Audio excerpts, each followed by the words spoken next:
ప్రగతిని చూపర సాధకుడా వైతాళికుడా.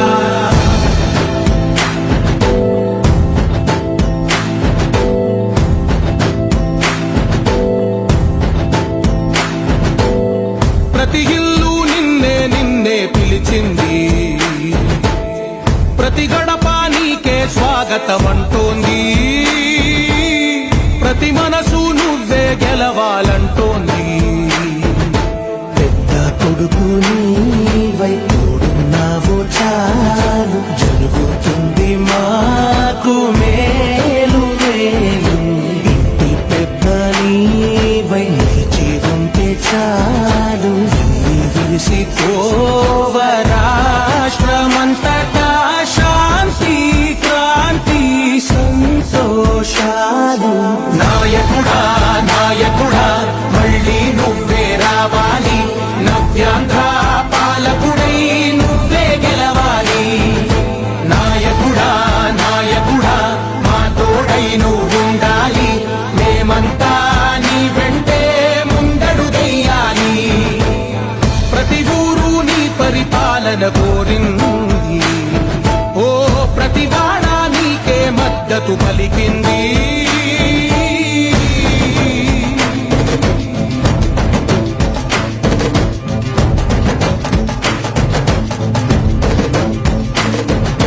విధిలేక ఏ నిధిలేక విడిగా కదిలిన రాష్ట్రాన్ని శూన్యం నుంచి సౌభాగ్యానికి నువ్వే మార్చావు. మా ఆత్మ గౌరవ గీతికవై, మా జాతి పౌరుష దీపికవై, నవ్యాంధ్ర జనతా సారథివై నడిచావు నడిపావు. మా బంగారు భవితనువై, మా రానున్న చరితనువై, మా ప్రియతమ గీతనువై పిలిచావు గెలిచావు. సగమున ఆగిన ఉన్నతి కోసం, ఆంధ్రుల కల అమరావతి కోసం, పోలవరం సాకారము చేయగా రక్తం పొంగిపోతా ఉంది.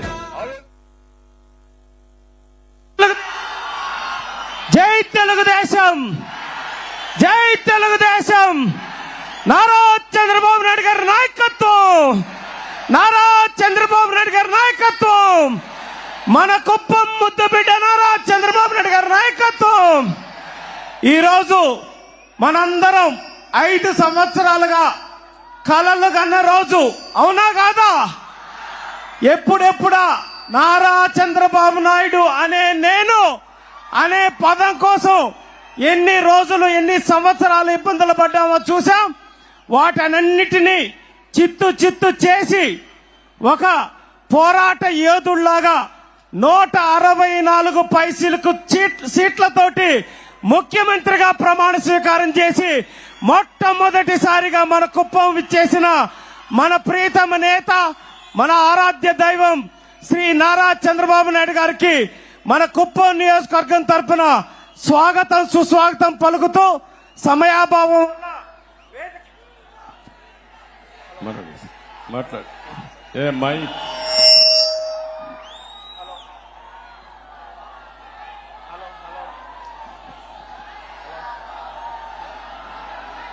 హలో సమయాభావం వల్ల డైరెక్ట్ గా మన ముఖ్యమంత్రి వర్యులు మాట్లాడతారు కాబట్టి అందరూ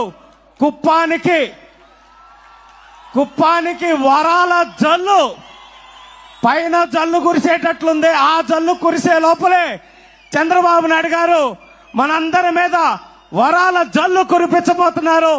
ఆ వరాల జల్లులో మీరు తడిసి ముద్దయి మనందరి అభివృద్ధి, మీ అందరి ఆకాంక్షలు నెరవేరేలాగా ఆయన కృషి చేస్తారని తెలియజేస్తూ ఇప్పుడే కలెక్టర్ గారికి అందరికీ చెప్తున్నారు, ఈ 5 సంవత్సరాల్లో జీరో పేదరికం లేకుండా కుప్పాన్ని తయారు చేయటమే నా లక్ష్యం అని చెప్పనేసి ఇప్పుడే చంద్రబాబు నాయుడు గారు చెప్పారు. ఆ దిశగా అడుగులు పడుతున్నాయి. ఇప్పుడు మన అందరి ఆరాధ్య దైవం శ్రీ నారా చంద్రబాబు నాయుడు గారిని మనల్ని ఉద్దేశించి మాట్లాడవలసిందిగా కోరుకుంటూ జై తెలుగుదేశం.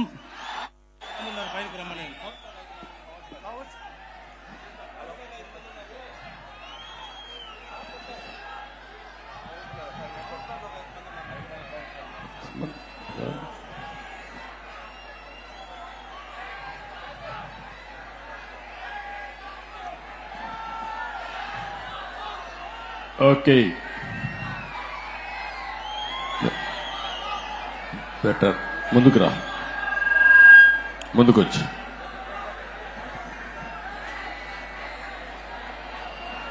గౌరవనీయులు మన నియోజకవర్గాన్ని నేను లేనప్పుడు ఇన్ఛార్జిగా ఉండి సమర్థవంతంగా నడిపిస్తున్నటువంటి గౌరవ శాసన మండలి సభ్యుడు శ్రీకాంత్ గారు,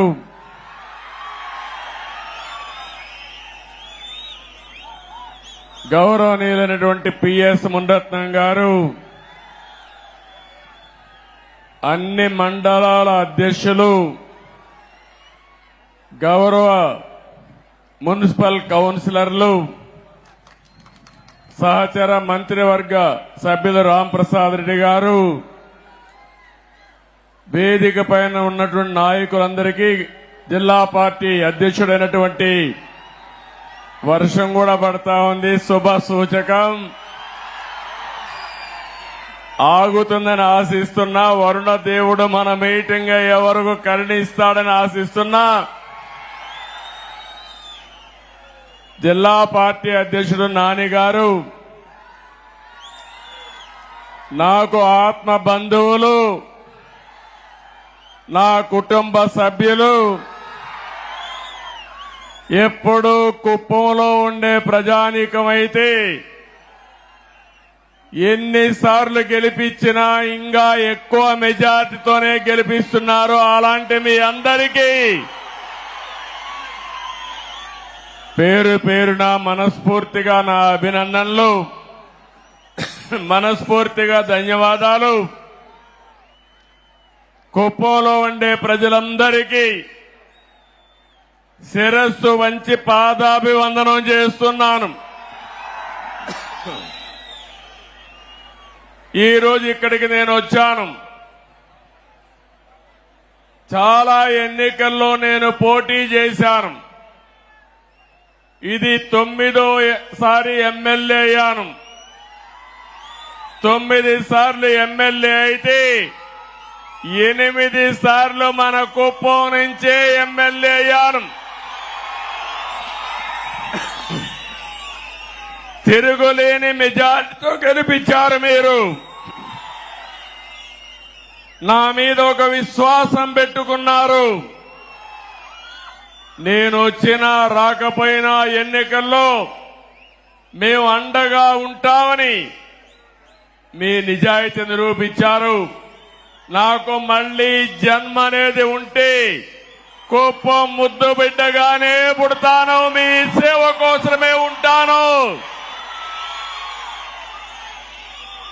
అలాంటి అరుదైన అనుభవం ఈ నియోజకవర్గం. ఈసారి ఎన్నికలు జరిగాయి. 164 మంది ఎమ్మెల్యేలు గెలిపించారు. వైఎస్ఆర్ కాంగ్రెస్ పార్టీని చిత్తుగా ఓడించారు. 11 సీట్లే గెలిచారు. అంటే ప్రజాస్వామ్యంలో ఎవరైనా సరే విర్ర వీగితే ఇదే గతి పడుతుందని ప్రజలు నిరూపించారని చెప్పి నేను మీ అందరికీ తెలియజేస్తున్నా. ఎట్టు చేద్దాం, కాసేపు వెయిట్ చేద్దామా?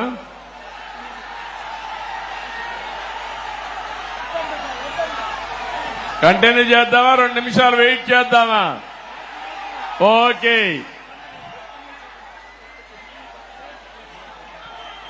అలాంటిది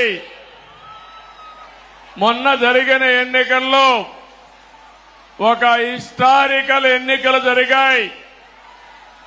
మన చిత్తూరు పార్లమెంటు చూస్తే 7 అసెంబ్లీలకు 7 గెలిపించి తిరుగులేని మెజారిటీ ఇచ్చారు మీరందరూ. రాష్ట్రంలో 25 పార్లమెంట్లో 20 పార్లమెంట్లో 7కు 7 గెలిపించారంటే ఇది ఒక చరిత్ర. 25 పార్లమెంట్లకి 21 పార్లమెంట్లు గెలిపించారు. ఈరోజు మీరందరూ ఒకసారి ఆలోచిస్తే ఈ యొక్క వైఎస్ఆర్ కాంగ్రెస్ పార్టీ ఒక అరాచక పార్టీ. అలాంటి పార్టీని ఇంటికి పంపించడానికి తెలుగుదేశం, జనసేన, బీజేపీ జట్టు కట్టాం.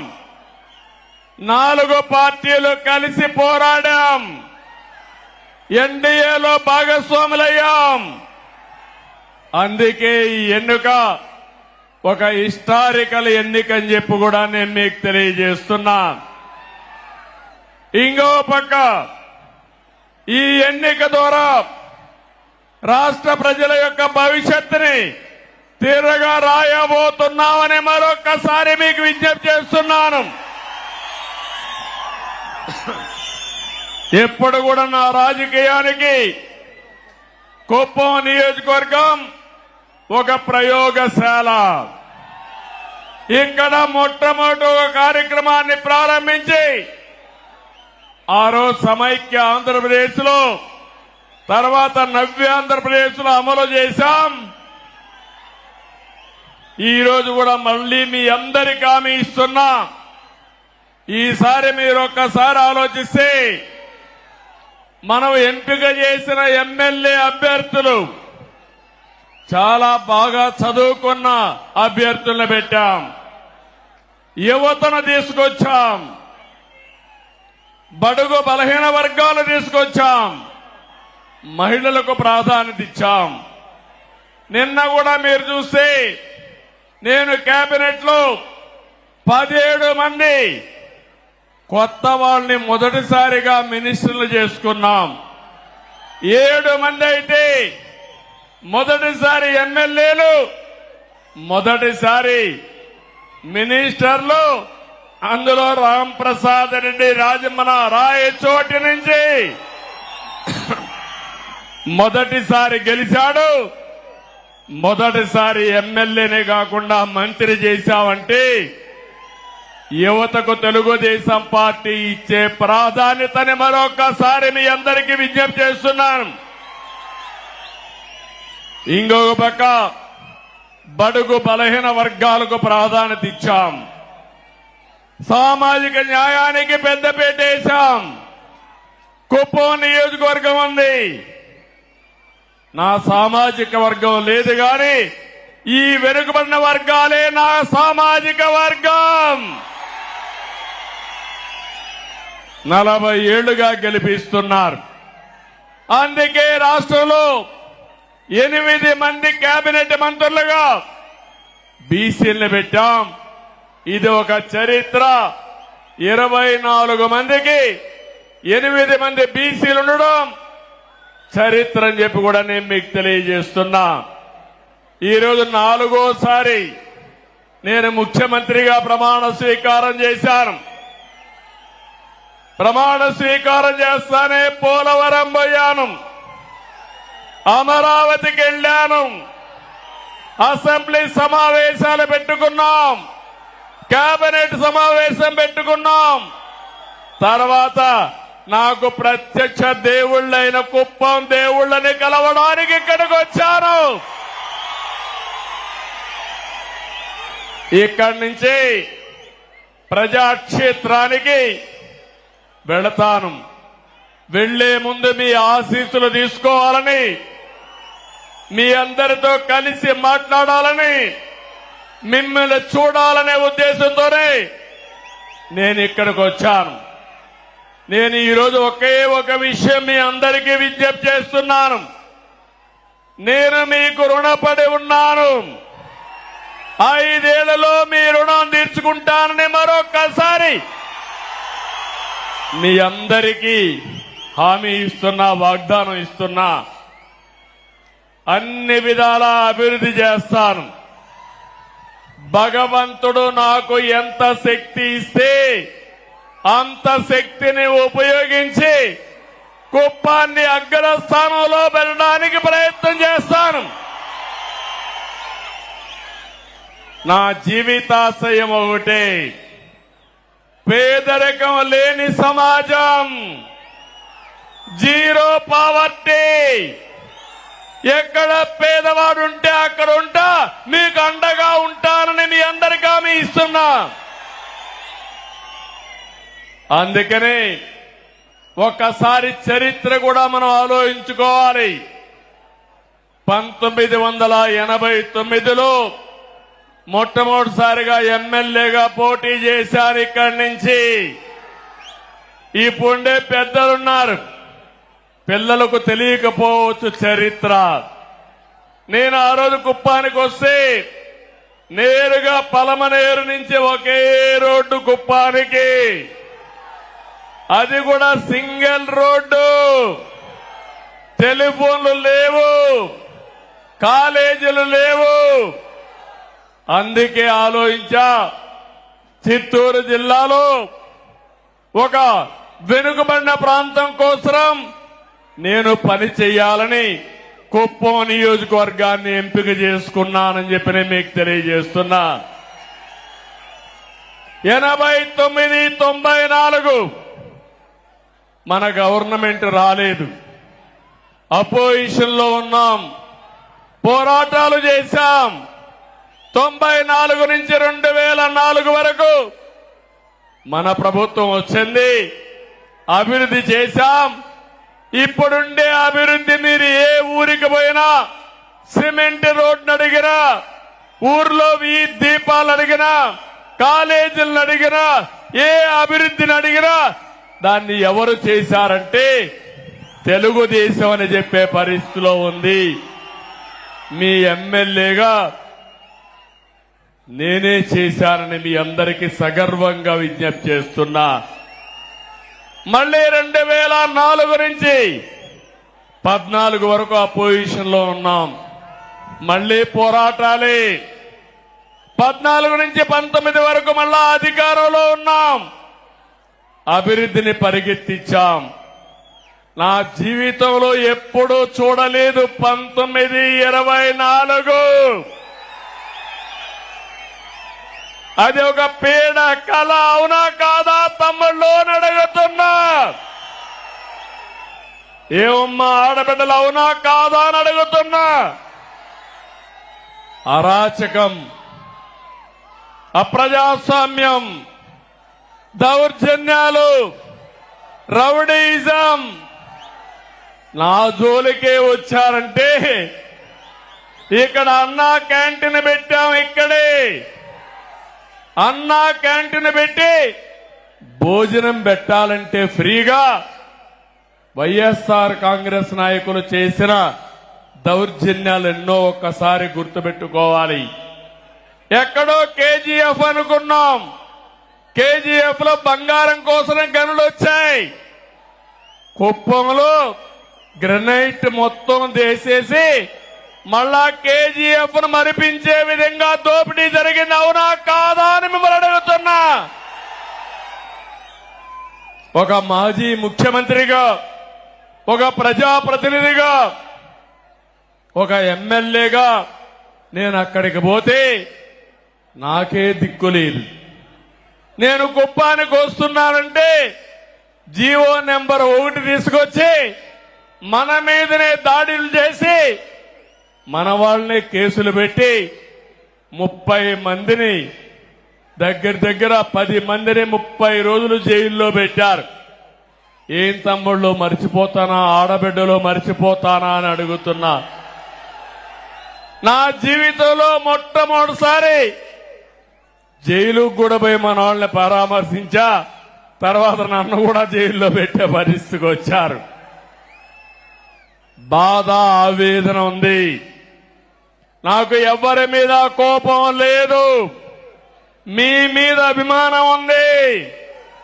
అందుకే చెప్తున్నా, కుప్పం ఒక ప్రశాంతమైన ప్రాంతం, అవునా కాదా అని మిమ్మల్ని అడుగుతున్నా. మీకు ప్రశాంతత కావాలనా లేదా అని అడుగుతున్నా.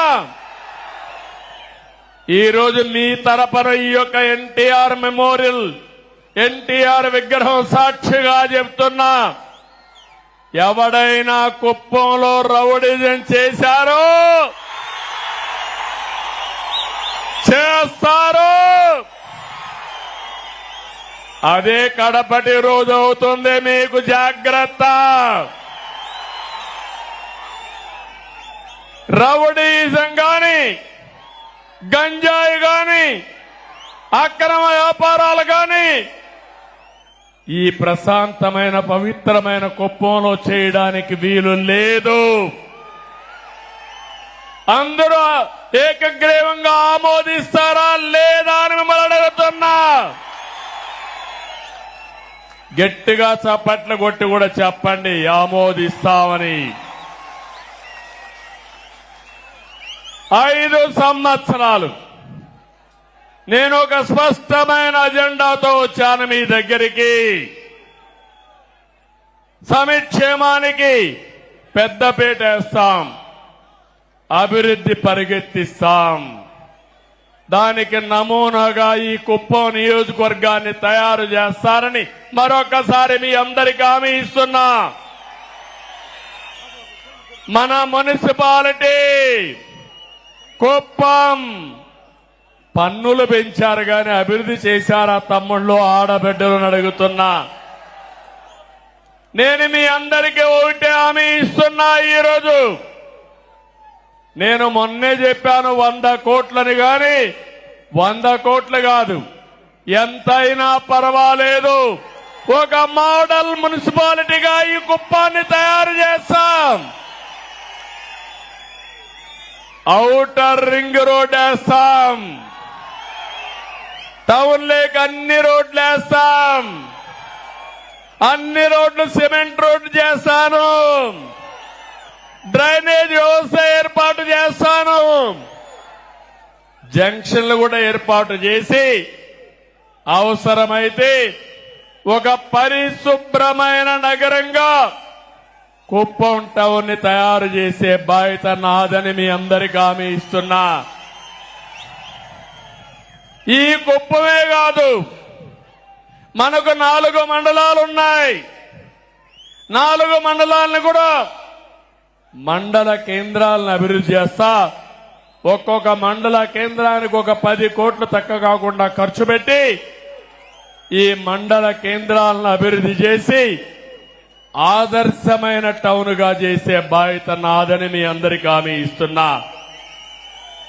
అన్ని పంచాయతీల్ని, మేజర్ పంచాయతీ అయితే 2 కోట్లు ఖర్చు పెడతాం, మైనర్ పంచాయతీ అయితే 1 కోటి రూపాయలు ఖర్చు పెడతాం. ఇవన్నిటికీ ఎస్టిమేట్స్ తయారు చేపిస్తా. పని ఈ రోజు నుంచే ప్రారంభం అవుతుందని మరొకసారి హామీ ఇస్తున్నా.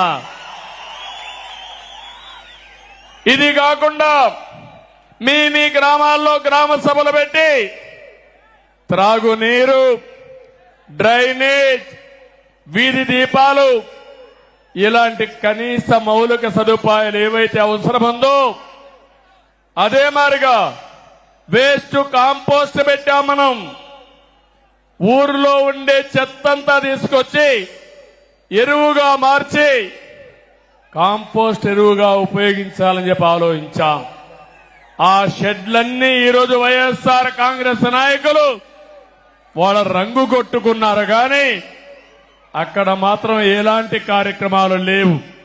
అందుకే మీకు హామీ ఇస్తున్నాను, కుప్పంలో ప్రతి ఒక్క పంచాయతీ ఒక మంచి పంచాయతీగా, పరిశుభ్రమైన పంచాయతీగా తయారు చేసే బాధ్యత నాదని మీ అందరికీ హామీ ఇస్తున్నా. త్రాగునీరు ఎప్పుడో వాటర్ స్కీములు పెట్టాం. ఎన్టీఆర్ సుజల స్రవంతి కింద 2 రూపాయలకి 20 లీటర్లు నీళ్లు ఇస్తే దాన్ని సర్వనాశనం చేశారు.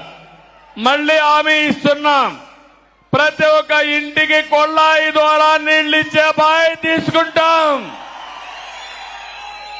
ఇదే కాదు, ఎన్టీఆర్ సుజల స్రవంతి కూడా మినరల్ వాటర్ ఇవ్వడానికి ముందుకు తీసుకుపోతాం. దీనికి కూడా ఎస్టిమేట్స్ చేపిస్తా. వార్ ఫుటింగ్ లో ఈ పనులన్నీ అవుతాయని చెప్పి నేను మీకు తెలియజేస్తున్నా. ఒక పక్క అన్ని గ్రామాలకు రోడ్లు ఇప్పించే బాధ్యత తీసుకుంటాం. ఊర్లో సిమెంట్ రోడ్లన్నీ వేసే బాధ్యత తీసుకుంటాం, పొలాలకు కూడా రోడ్లు వేసే బాధ్యత తీసుకుంటామని మీ అందరికీ హామీ ఇస్తున్నా. దీనితో పొలం నుంచి ఏ మార్కెట్కు పోవాలన్నా వ్యవసాయ ఉత్పత్తులు సుజావుగా తీసుకుపోయే కార్యక్రమానికి శ్రీకారం చుడతాం. ఇప్పుడే వస్తానే పోయాను. హంద్రీ నీవా కాలువ మన నాయకుడు ఎన్టీ రామారావు గారు ప్రారంభించిన కాలువ శ్రీశైలం నుంచి 730 కిలోమీటర్లు పరమ సముద్రం మన నియోజకవర్గానికి వస్తుంది. నేను ఆ రోజు 1000 కోట్ల వరకు నీళ్లు తీసుకొచ్చాను. 700 అంటే దగ్గర 30 కిలోమీటర్ మన కాన్స్టిట్యున్సీకి వస్తే 31 కిలోమీటర్లు 1000 కోట్ల తీసుకొస్తే 5 సంవత్సరాలు వైఎస్ఆర్ కాంగ్రెస్ పార్టీ పాలనలో 5 కిలోమీటర్లు తీసుకొచ్చారు నీళ్లు. సినిమా షూటింగ్లు వేశాడు చూశారా తమ్ముళ్ళు? ఆ రోజు సెట్టింగ్లు పెట్టి ట్రాక్టర్లో నీళ్లు తీసుకొచ్చి నీళ్లు కాలువలో పోసి సీఎం పోతాన అవి కూడా బిరక్కెళ్లిపోయే పరిస్థితికి వచ్చారు. ఈ సంవత్సరం కృష్ణా నీళ్లు రావాలా లేదా అని మిమ్మల్ని అడుగుతున్నా. రావాలి అంటే గట్టిగా చప్పట్లు కూడా చెప్పండి. చెప్పారు. కాంట్రాక్టర్లపై నుండే ప్రేమ వైఎస్ఆర్ కాంగ్రెస్ పార్టీకి రైతులపైన లేదు. అందుకే అన్ని ప్రాజెక్టులు పడకేశాయి. తొందరలోనే దీనిపైన వైట్ పేపర్ కూడా రిలీజ్ చేస్తున్నా. నేను మీకు హామీ ఇస్తున్నా, రాబోయే రోజుల్లో కుప్పంలో కరువు లేకుండా కరువుకు చెక్ పెట్టే బాధ్యత తెలుగుదేశం పార్టీ తీసుకుంటాం. హంద్రీ నీవా నీళ్లు వస్తాయి, అన్ని చెరువులు నింపుతాం. ఇదే కాకుండా యామిగానేపల్లి మాదనపల్లిలో 2 చెరువులు కట్టడానికి కూడా అవకాశం ఉంది. అవి కడితే 1 TMC నీళ్లు పెట్టుకునే అవకాశం ఉంది. ఇది కూడా శాంక్షన్ చేపిస్తామని చెప్పి నేను మీ అందరికీ తెలియజేస్తున్నా. ఇదే కాదు, మొత్తం పాలారులో ఎన్ని చెక్ డ్యాములు వస్తాయో అన్ని చెక్ డ్యాములు కడతాం. నీళ్లు నిల్వ పెడతాం. మీ పొలాలకు అవసరమైతే లిఫ్ట్లు పెట్టి తద్వారా నీళ్లు ఇచ్చే బాధ్యత నాది. దీన్ని ఒక పద్ధతి ప్రకారం ఆలోచించాను. సాగునీరు మీకిస్తే బంగారం పండించే రైతాంగం ఇక్కడున్నారు. నేను మొట్టమొదటిసారి ఒక్కసారి వచ్చినప్పుడు చెప్పాను, కుప్పానికి భగవంతుడు మంచి వాతావరణం ఇచ్చాడు, బెంగళూరు క్లైమేట్ ఇచ్చాడు. ఇక్కడి పండని పంటే లేదు. ఇక్కడ అన్ని పంటలు పండుతాయి. పట్టు పరిశ్రమకు కేంద్రం ఈ కుప్పం నియోజకవర్గం. ఇంకో పక్క మంచి పండ్లు, కూరగాయలు, వాణిజ్య పంటలన్నిటికీ చిరునామా ఈ కుప్పం నియోజకవర్గం. ఈ సంవత్సరం మన వాళ్ళు టమోటా కూడా బాగా వేశారు, లాభాలు కూడా బాగానే వచ్చాయి. నేను ఒకటే ఆలోచిస్తున్నా, వ్యవసాయ ఆధార పరిశ్రమలు, టమోటా ఉంది, టమోటా నుంచి క్యాచప్ చేయడానికి లేకపోతే టమోటా జ్యూస్ తయారు చేయడానికి ఫ్యాక్టరీలు రావాల్సిన అవసరం ఉంది. ఇంకో పక్క తక్కువ ఖర్చుతో ఎక్కువ నిల్వ చేసే టెక్నాలజీలతో ఇక్కడ కోల్డ్ స్టోరేజ్ గాని ప్రత్యామ్నాయ మార్గాలు గాని వస్తే మన వాళ్ళు బ్రహ్మాండంగా టమోటా వేస్తారు, మంచి ఆదాయం వస్తుంది. ఇక్కడ పూలు పండిస్తున్నాం. పూలు కూడా ఈరోజు చూస్తే నేను వస్తే మొత్తం నియోజకవర్గం అంతా పూల వర్షం కురిపించారు. ఈ నియోజకవర్గంలో ఎక్కడి నుంచో తేలేదు, మన పొలాల్లో పండే పూలే రోడ్డు మీదకి వచ్చాయి, వర్షాన్ని కురిపించే పరిస్థితికి వచ్చారు. చాలా గర్వంగా ఉంది. అలాంటి పూలు పండించే రైతాంగానికి మార్కెట్ ఏర్పాటు చేసే బాధ్యత నాదని మీ అందరికీ హామీ ఇస్తున్నా. కూరగాయలు గాని, అదే మరిగా పండ్లు గాని, పూలు గాని, ఇలాంటివి ఏవైతే పండిస్తున్నారో వాళ్ళందరితో, రైతులతో ఒక సమాఖ్య ఏర్పాటు చేస్తా. వాళ్ళందరి ఆలోచనలు తీసుకుంటా ఇక్కడి నుంచి నేరుగా మార్కెట్కి ఎట్ట పంపించాలనో, దానికి ఏమేమి అవసరం ఉన్నాయో అవన్నీ చేస్తా. ఎప్పుడో నా కోరిక ఇక్కడే ఒక విమానాశ్రయం తీసుకొచ్చి ఇవన్నీ కూడా కార్గో ద్వారా పంపించాలని ఒక ఆలోచన చేశాం. దుర్మార్గులు దాన్ని కూడా నిలిపేశారు. నేను ఒకటి హామీ ఇస్తున్నా, వీలైనంత తొందరలో కుప్పంలో విమానాశ్రయం కూడా వస్తుంది. ఇక్కడి నుంచి మనం పండించిన కూరగాయలు ఎయిర్ కార్గో ద్వారా విదేశాలకు కూడా పంపించే ఏర్పాట్లు చేసే ఆలోచన చేస్తున్నాను. మనం కూడా ఎవరన్నా రావాలన్నా, మనం వెళ్లాలన్నా చిన్న చిన్న ఫ్లైట్లు కూడా వస్తున్నాయి. అవి కూడా వస్తే లాజిస్టిక్స్ పెరుగుతుంది. ఇటు బెంగళూరుకి, అమరావతికి, చెన్నైకి ఈ యొక్క ఫెసిలిటీ వస్తుందని చెప్పి కూడా నేను మీకు తెలియజేస్తున్నా. ఇంకో పక్క నేను ఒకటే వ్యవసాయంలో మీ అందరినీ కోరుతున్నాను. ఒక పక్క ప్రతి ఒక్క ఎకరాలో వాణిజ్య పంటలు పండిద్దాం, గిట్టుబాటు ధర ఏర్పాటు చేసే బాధ్యత తీసుకుంటాను, మార్కెటింగ్ వస్తువులు ఏర్పాటు చేస్తాను. ఇంకో పక్క పాడి పరిశ్రమ మీరు గుర్తుపెట్టుకోవాలి. ఇప్పుడు నేను తొందరగా మీటింగ్ కూడా కంప్లీట్ చేయాలి. 5 అయితే మీకు జ్ఞాపకం వస్తుంది, మేము ఆవు పిలుస్తా ఉంటుంది మిమ్మల్ని అందరినీ. ఎందుకంటే పాలు పిండాలి, అది మీ ఎక్కడున్నా మీకు గుర్తొచ్చేస్తుంది. ఆ రోజు నేను ఇంటికి 2 ఆవులు పట్టిస్తానంటే నన్ను ఎగతాళి చేశారు. అవునా కాదా అని అడుగుతున్నా మిమ్మల్ని. ఆ 2 ఆవులే ఈ రోజు మనకందరికి జీవనోపాధి అయింది. కష్టకాలంలో వెసులుబాటు వచ్చింది. అవునా కాదా తల్లి అని మిమ్మల్ని అడుగుతున్నా. ఒకప్పుడు మగవాళ్ల పైన మీరు డబ్బులకు ఆధారపడేవాళ్ళు, ఇప్పుడు మగవాళ్ళు మీ పైన డబ్బులకు ఆధారపడుతున్నారు. అవునా కాదా?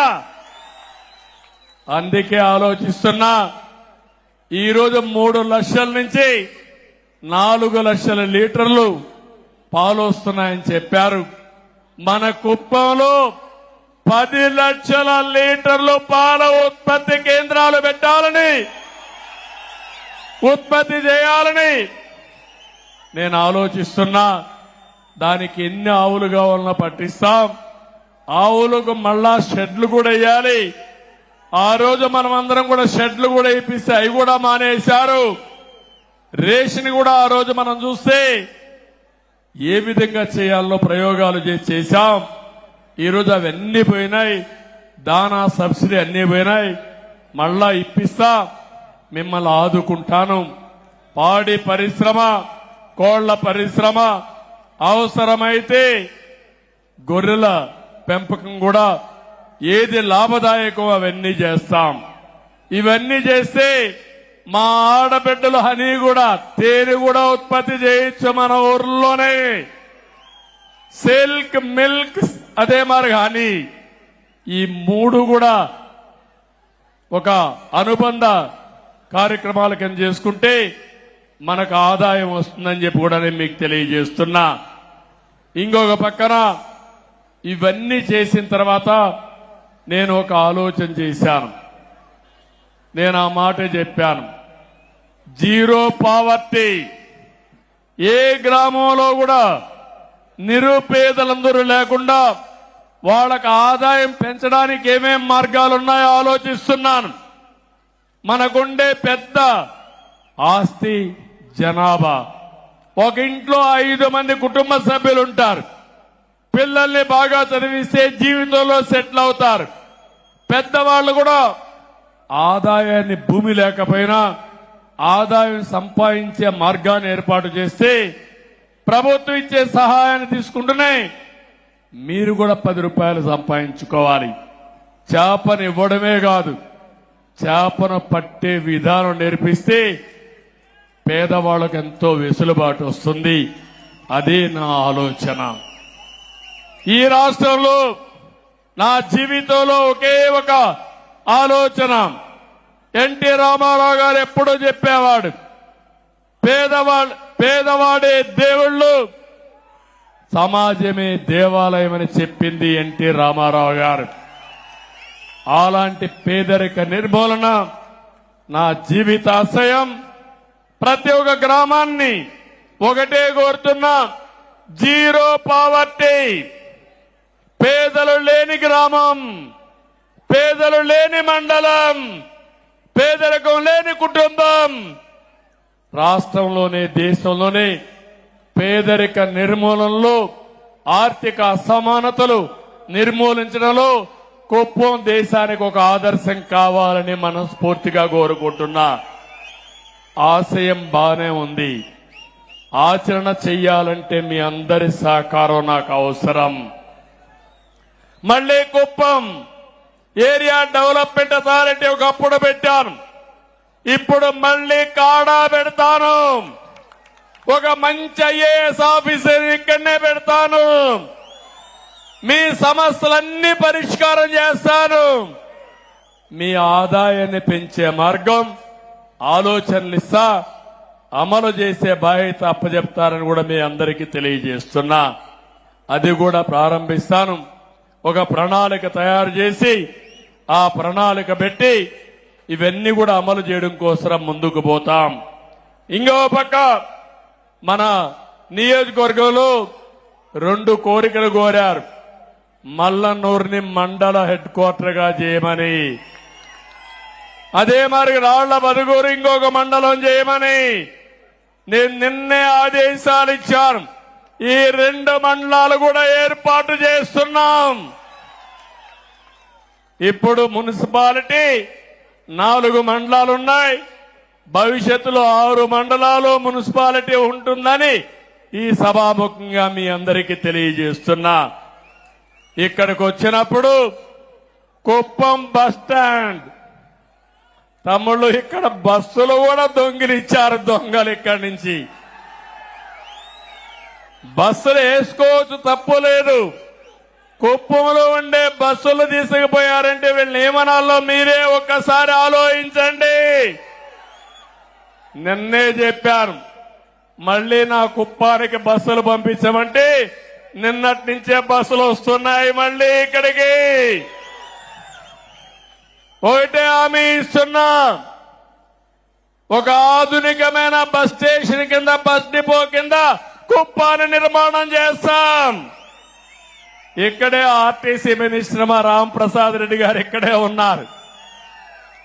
ఇప్పుడే ఆదేశాలు ఇచ్చాను, ప్లాన్స్ అన్ని తయారు చేసుకొస్తాడు. అన్ని గాని సవ్యంగా జరిగితే కుప్పంలో అన్ని బస్సులు కూడా ఎలక్ట్రికల్ బస్సులు వేసేస్తాం. పొల్యూషన్ కూడా ఉండదు. ఎక్కడ రోడ్ల మీద పోతాండు ఊగురాట కూడా లేదు. అలాంటి అవసరమైతే కొన్ని ఏసీ బస్సులు కూడా పెట్టేసి వేరే ప్రాంతాలకు పోవాలంటే కార్లు అవసరం లేకుండా శుభ్రంగా పోయి వచ్చే పరిస్థితి వస్తుంది. ఇంకో పక్క మన కుప్పానికి అన్ని పక్కల వివిధ రకాలైన నగరాలున్నాయి. ఒక పక్క కృష్ణపట్నం ఉంది, కృష్ణగిరి ఉంది, ఇంకో పక్కన కేజీఎఫ్ ఉంది, ఇంకో పక్క బెంగళూరు నగరం ఉంది, సమీప ప్రాంతంలోని చెన్నై కూడా ఉంది. మన రైల్వే లైన్ కూడా మీరు చూస్తే కుప్పం ఒక జంక్షన్ గా కూడా తయారయ్యే అవకాశం ఉంది. అందుకే నేను ఒకటి ఆలోచిస్తున్నాను, కోట నుంచి వచ్చే రోడ్డుని, పలమనే రోడ్డుని ఇప్పుడు డబల్ రోడ్డు ఉంది, దీన్ని 4 లేన్ చేసుకోగలిగితే కృష్ణగిరి వరకు బ్రహ్మాండంగా ఉంటుంది. ఇక్కడి నుంచి మిగిలిన రోడ్లు కూడా ఏవైతే ఉన్నాయో అవన్నీ కూడా ఆలోచిస్తున్నాను. ఇక్కడి నుంచి మీరు చూస్తే బెంగళూరు నుంచి హోసూరు వరకు గ్రీన్ ఫీల్డ్ హైవే కింద 4 లేన్ వేసుకుంటే బెంగళూరుకు 1 గంటలోనే పోయే అవకాశం వస్తుందని మా వాళ్ళు చెబుతున్నారు. అది కూడా వస్తే నేరుగా బెంగళూరుకు పోయి బెంగళూరు వాళ్ళు కుప్పానికి వచ్చి వ్యాపారం చేసుకుని సాయంత్రం మళ్ళీ వెళ్ళిపోతారు బెంగళూరుకి. మొన్న బెంగళూరు నుంచి ఒక 20,000 మంది వచ్చారు మన వాళ్ళు ఓట్లు వేయడానికి. వాళ్లే డబ్బులు ఖర్చు పెట్టి వచ్చారు, తెలుగుదేశం పార్టీకి ఓటేశారు. ఇక్కడే కాదు, అమెరికా నుంచి, ఆస్ట్రేలియా నుంచి, ఆఫ్రికా నుంచి మన ఎన్ఆర్ఐస్ అంతా వచ్చి 1-2 నెలలు పనిచేసి 4-5 లక్షలు ఖర్చు పెట్టి తెలుగుదేశం పార్టీని గెలిపించారంటే అది వాళ్లకు మన పార్టీ పైనుండే అభిమానం. ఈరోజు పక్కనుండే బెంగళూరు నుంచి ఒక 15,000 నుంచి 20,000 మంది కొంతమంది వాళ్ళ ఖర్చులే పెట్టుకొని వచ్చి ఓటేశారు. హైదరాబాద్ నుంచి చూస్తే 55-60 ట్రైన్లో పట్టకుండా ఎక్కడికక్కడ వచ్చి ఓటేసి వెళ్లారంటే వాళ్ళ అభిమానం చూసిన తర్వాత నాకు అనిపిస్తుంది నా జీవితాంతం వాళ్ళకు రుణపడున్నా వాళ్ళ రుణం తీర్చుకుంటానని చెప్పి కూడా నేను మీకు తెలియజేస్తున్నా. అందుకనే ఈ యొక్క కుప్పం నుంచి చుట్టుపక్కల తమిళనాడులో ఉండే ప్రధాన నగరాలకి, కర్ణాటకలో ఉండే నగరాలకి ఇన్ఫ్రాస్ట్రక్చర్ ఏర్పాటు చేస్తాం. ఇక్కడే ఎక్స్ప్రెస్ వే కూడా వస్తుంది, 4 లేన్ రోడ్డు వస్తుంది. ఆ ఎక్స్ప్రెస్ వే చూస్తే మన కుప్పం దగ్గర ఎక్కడో కూడా ఒక దారి పెట్టమంటే నేరుగా బెంగళూరుకు 1 గంటలో వెళ్లిపోయే అవకాశం వస్తుంది. అది కూడా నేను గడ్కరీ గారితో మాట్లాడి ఏర్పాటు చేయిస్తానని చెప్పి నేను మీకు తెలియజేస్తున్నా. నిన్న ఎన్నికల్లో యువత బ్రహ్మాండంగా పనిచేశారు. జాబు రావాలంటే ఇదే స్లోగన్ ఎక్కడ చూసినా. అందుకే నా మీద బాధ్యత పెరిగింది. మళ్లీ ఉద్యోగాలు ఇప్పించే బాధ్యత నాది. అందుకనే ఆలోచిస్తున్నాను, మన కుప్పానికి టెక్స్టైల్ గాని, ఫుడ్ ప్రాసెసింగ్ గాని వివిధ రకాలైనటువంటి ఇండస్ట్రీస్ రావాలి. ఇక్కడి నుంచి మనం ప్రపంచంలో ఉండే కంపెనీలకు పనిచేసే విధంగా కూడా రావాలి. ఇవన్నీ కూడా ఏ విధంగా చేయాలో నేను ఆలోచిస్తున్నా. ఒక ప్రణాళిక తయారు చేసుకుంటా. కుప్పంలో ఇండస్ట్రీస్ రావాలి. కాలేజీలు, స్కూల్స్ ఇప్పటికే మనం చాలా పెట్టుకున్నాం. కుప్పం ద్రవిడ యూనివర్సిటీ ఉంది, భ్రష్టు పట్టించారు. నేను ఒకటే ద్రవిడ యూనివర్సిటీలో నేను దృష్టి పెడుతున్నాను. మళ్ళా అడ్మినిస్ట్రేషన్ గాడిలో పెట్టే బాధ్యత నాది. 254 మందికి 10 నెలలుగా జీతాలు రావడం లేదు. 6 నెలలుగా జీతాలు రాని వాళ్ళందరికీ జీతాలు కూడా రిలీజ్ చేయమని నిన్నే చెప్పొచ్చాను. ఆ జీతాలు కూడా రిలీజ్ చేపిస్తాం. అదైన తర్వాత ద్రవిడ యూనివర్సిటీ ప్రక్షాళన చేయాల్సిన బాధ్యత ఉంది. ప్రక్షాళన చేస్తాను.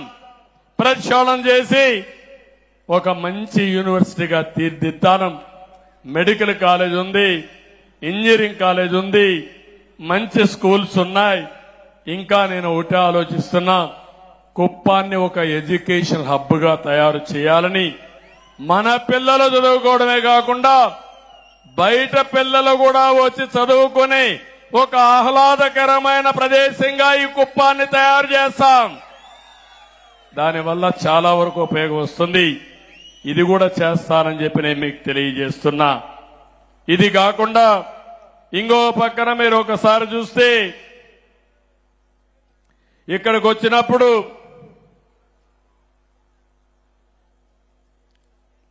నేను కుప్పం విషయం ఇప్పుడే చెప్పాను. ఇది కాకుండా మీరు చూస్తే డిపో విషయం చెప్పాను. ప్రజలకు కొన్ని విషయాలు మీరు చూసినప్పుడు మనం కట్టిన కమ్యూనిటీ బిల్డింగ్స్ కూడా అట్నే పెట్టి వదిలిపెట్టి వెళ్ళిపోయారు. వన్యకుల క్షత్రియ భవనం 90% పూర్తయి మిగిలిపోయింది. కురుబ భవనం అసంపూర్తిగా ఉంది. బలిజ కులస్తులకు ఒక భవన నిర్మాణం ఇస్తే అది కూడా నిలిపేసే పరిస్థితికి వచ్చారు. వాల్మీకి భవనం పూర్తి అయింది, దీన్ని కూడా అభివృద్ధి చేయాలి. గాండ్ల కులస్తులకు ఇచ్చిన భవనం కూడా పూర్తి చేయాలి. ఎస్సీ కమ్యూనిటీ హాల్లో కొత్త కమ్యూనిటీ హాల్ కూడా నిర్మించాల్సిన అవసరం ఉంది. ఇవన్నీ కూడా ఈ కమ్యూనిటీ హాల్స్ ఉంటే అక్కడ కమ్యూనిటీ ఫంక్షన్స్ పెట్టుకోవడమే కాకుండా వాళ్ళకు అవసరమైతే పెళ్లిళ్ళు ఇవన్నీ కూడా పెట్టుకోవడానికి ఉపయోగపడతాయి. ఆ తర్వాత అక్కడే సమావేశాలు పెట్టుకుని వాళ్ళ అభివృద్ధికి ఆలోచన చేసే కార్యక్రమానికి కూడా శ్రీకారం చుట్టే అవకాశం ఉంది. ముస్లింల కోసం నిర్మించిన షాదీఖానా కూడా నిరుపయోగంగా ఉంది. వాళ్ళు కూడా షాదీఖానా కావాలని అడుగుతున్నారు. వాళ్ళదే కాకుండా వడ్డెర మొదలయ్యారు కూడా ఇచ్చాం, అక్కడ కూడా బిల్డింగ్లన్నీ పూర్తి కాలేదు. ప్రతి ఒక్క కులస్తులకు ఇచ్చిన కమ్యూనిటీ బిల్డింగులకి ఆర్థిక సహాయం చేసి పూర్తి చేసే బాధ్యత నేను తీసుకుంటాను. ఆ తర్వాత మీరందరూ చేయాల్సింది, మీరు ఆ సమావేశాలు పెట్టుకుని మీ కమ్యూనిటీ అభివృద్ధి కోసం మీరు కృషి చేయండి.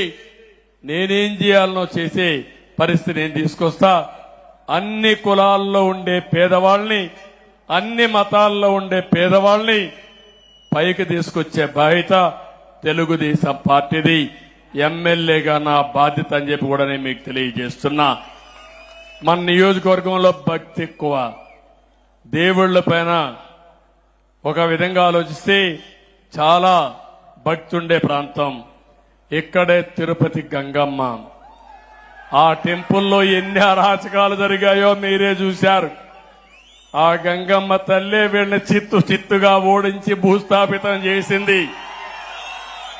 వెంకటేశ్వర స్వామిని అప్రతిష్ట పాలు చేశారు.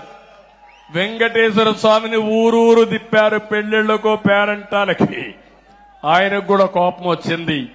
ఒకటే అనుకున్నాడు, నా పేరు దుర్వినియోగం చేసిన వాడు ఎవడైనా సరే భూగర్భంలో కలిసిపోతారనే ఉద్దేశంతోనే ఈరోజు ఈ పార్టీని ఓడించే పరిస్థితికి వచ్చాడు. నేను ఇక్కడే మీ అందరికి ఒకటి హామీ ఇస్తున్నా. తిరుపతి గంగమ్మ, మల్లప్ప కొండ, బేటరాయ స్వామి ఆలయం, కనకనాశనమ్మ ఆలయం, రాళ్ల బదుగూరులో ఉండే కోదండ రామాలయం, యామగానపల్లి ధర్మరాజుల ఆలయం, ఇవన్నీ కూడా పెద్ద ఎత్తున అవసరమైతే డబ్బులు ఖర్చు పెట్టి అభివృద్ధి చేసే బాధ్యత నాది. మంచి దేవాలయాలుగా తయారు చేసి మీరు కూడా రోజంతా కష్టపడి మందుల షాపు పోకుండా, మద్యం షాపు పోకుండా దేవాలయానికి పోయే కార్యక్రమానికి శ్రీకారం చుడదాం. పుణ్యము పురుషార్థం రెండు దొరుకుతాయి. ఇది కాకుండా చిన్న చిన్న దేవాలయాలున్నాయి, 100 పైన ఉన్నాయి. అవసరమైతే ఓ దేవాలయానికి 10 లక్షలు 20 లక్షలు కావాలంటే ఇచ్చి పూర్తిగా అభివృద్ధి చేసే బాధ్యత తీసుకుంటాం. ఇది కాకుండా బీసీ, ఎస్సీ, ఎస్టీ హాస్టల్స్ ఉన్నాయి. హాస్టల్స్ అన్ని దెబ్బతిన్నాయి, చాలా ఇబ్బందుల్లో ఉన్నాయి. అవి కూడా బాగు చేసే బాధ్యత తీసుకుంటాను. ఇప్పుడే కలెక్టర్కి ఆదేశాలు ఇచ్చా. 1 వారంలో యాక్షన్ ప్లాన్ తయారు చేయండి. పేద పిల్లలు చదువుకునే హాస్టల్స్ గాని, కాలేజీలు గాని కనీస అవసరాలు ఇవ్వాల్సిన అవసరం ఉంది. వసతులు ఏర్పాటు చేయాలని చెప్పి చాలా స్పష్టంగా చెప్పాను. ఇంకో పక్క అన్ని గ్రామాలకు మొబైల్ ఫోన్లు. మా తల్లి అయితే ఫోన్ తీసుకొని మొత్తం షూటింగ్ చేస్తా ఉంది, మీటింగ్. కానీ ఇక్కడి నుంచి ఇంటికి పంపించాలంటే ఓసారి బ్యాండ్ విత్ లేకపోతే అక్కడికి పోయే పరిస్థితి ఉండదు. అందుకే అన్ని మారుమూల గ్రామాల్లో కూడా బ్రహ్మాండమైన నెట్వర్క్ ఉండేట్టుగా, బ్యాండ్ విత్ ఉండేట్టుగా చేసే బాధ్యత తీసుకుంటాం. ఇప్పటికి ఒక 4-5 గ్రామాల్లో లేదు, అది కూడా చేస్తాం. ఇప్పుడు మనం చూస్తే రామకుప్పం అటవీ ప్రాంతంలో గంజాయి కూడా సాగు చేస్తున్నారంటే ఈ వైఎస్ఆర్ కాంగ్రెస్ దొంగలు. అంటే గంజాయి పెరట్లో పండించే పరిస్థితికి వచ్చేసారు వీళ్ళు. అందుకే ఉక్కు పాదం మోపతాం. గంజాయి ఎవడైనా ఎక్కడైనా సాగు చేసి నిన్ను మాత్రం వదిలిపెట్టమని చెప్పి మరొకసారి ఈ సభ ద్వారా హెచ్చరిస్తున్నా. నిన్నే ఒక కమిటీ కూడా ఇచ్చాను. 5 మంది మంత్రులతో ఒక కమిటీ వేసి 100 రోజుల్లో ఒక యాక్షన్ ప్లాన్ ఇచ్చి ఆంధ్రప్రదేశ్ ని గంజాయి రహిత రాష్ట్రంగా, గంజాయి అనే మాట లేకుండా చేయడం కోసం ఒక స్పష్టమైన కార్యక్రమానికి శ్రీకారం చుట్టారు. అదే సమయంలో కుప్పంలో హింస, నేరాలు, ఘోరాలు, అవినీతి, దోపిడీ జరగడానికి వీల్లేదు. ఒకప్పుడు నేను చెప్పేవాడిని, పోలీస్ స్టేషన్ అవసరం లేదు, కోర్టుకు పోకూడదు, అప్పుడే మనం అభివృద్ధి అవుతామని చెప్పాను. కానీ ఈ దుర్మార్గులు వచ్చి అన్ని ఎస్ఐల్ని నేరాలు చేపించడానికి ప్రోత్సహించారు. వీళ్లే దొంగలకు కాపలా పెట్టే పరిస్థితికి వచ్చారు. దానివల్ల చాలా అరిష్టాలు జరిగాయి. అవన్నీ కూడా ఎక్కడికక్కడ నిర్మూలించే బాధ్యత నాదని మీ అందరికీ హామీ ఇస్తున్నా. నేను ఒకటే మిమ్మల్ని అందరినీ కోరుతున్నాను, సంకల్పం మంచిదైతే భగవంతుడు కూడా సహకరిస్తాడు. నేను ఇక్కడికి వచ్చినప్పుడు మీటింగ్ స్టార్ట్ చేస్తే వరుణ దేవుడు వచ్చాడు, తొంగి చూశాడు. కానీ వరుణ దేవుడిని కోరుకున్నాం, మేము మహాయజ్ఞం చేస్తున్నాం, మంచి సంకల్పం చేయబోతాం, కాబట్టి కొంత టైం మాకిమ్మంటే వరుణ దేవుడు కూడా కరుణించాడు, ఆశీర్వదించి. అవునా కాదా? నమ్మకం ఉందా లేదా మీకు? అవునంటే గట్టిగా చేతుల పైకి ఎత్తండి, గట్టిగా చప్పట్లు కూడా చెప్పండి అవునని. ఈరోజు కుప్పంలో మనం చేసే సంకల్పం మన జీవితాలని మార్చే సంకల్పం. నేను నా రుణం తీర్చుకోవడానికి ఇక్కడికి వచ్చాను. నేను ఏం చేయబోతానో స్పష్టంగా చెప్పడమే కాకుండా మిమ్మల్ని అందరినీ భాగస్వాములు చేయాలనుకుంటున్నాను. మొన్న ఎన్నికల్లో ఒక్కసారి మీరు ఆలోచిస్తే సమైక్య ఆంధ్రప్రదేశ్ లో కూడా కుప్పం ఎప్పుడు మొదటి 3 స్థానాల్లో ఉండేది మెజారిటీలో. కానీ మొన్న మాత్రం ఎక్కడ చూసినా 95,000 మెజారిటీ, మంది 47,000, 48,000 95,000 వచ్చాయి. అంటే 1 సైడ్ గుద్దేశారు అక్కడ. నాకే ఆశ్చర్యం వేసింది, నా జీవితంలో ఎప్పుడు చూడలా. ఎట్లా పడ్డాయి ఓట్లంటే వైఎస్ఆర్ కాంగ్రెస్ పార్టీ చేసిన అరాచకాలు చూసిన తర్వాత ఇప్పుడు గాని మనం స్పందించకపోతే మనకు భవిష్యత్తు లేదనే ఉద్దేశంతో గాజువాకలో 95,000 మెజారిటీతో గెలిపించారు తెలుగుదేశం పార్టీ ఎన్డీఏ అభ్యర్థుల్ని. రెండోది పక్కనే భీముల్లో 93,000, 94,000తో గెలిపించారు. మంగళగిరి అన్ని సార్లు ఓడిపోయిన నియోజకవర్గం 91,000 మెజారిటీతో గెలిపించారు. లొకేషన్ 3వ స్థానంలో. పవన్ కళ్యాణ్ గారు నిలబడిన నియోజకవర్గం 71,000 మెజారిటీ. ఓట్లే ఓట్లు, గుద్దుడే గుద్దుడు, ఎవరికి అర్థం కాలేదు ఇది. 57% 1 సైడ్ ఓట్లే వేశారు. ఇంకో పక్క ఉద్యోగస్తులైతే పోస్టల్ బ్యాలెట్ చూస్తే 1 సైడ్ ఓట్లే వేశారు అందరూ కూడా. మహిళలు కూడా బ్రహ్మాండంగా ఓట్లేశారు. బీసీలైతే 1 సైడ్ ఓట్లేశారు.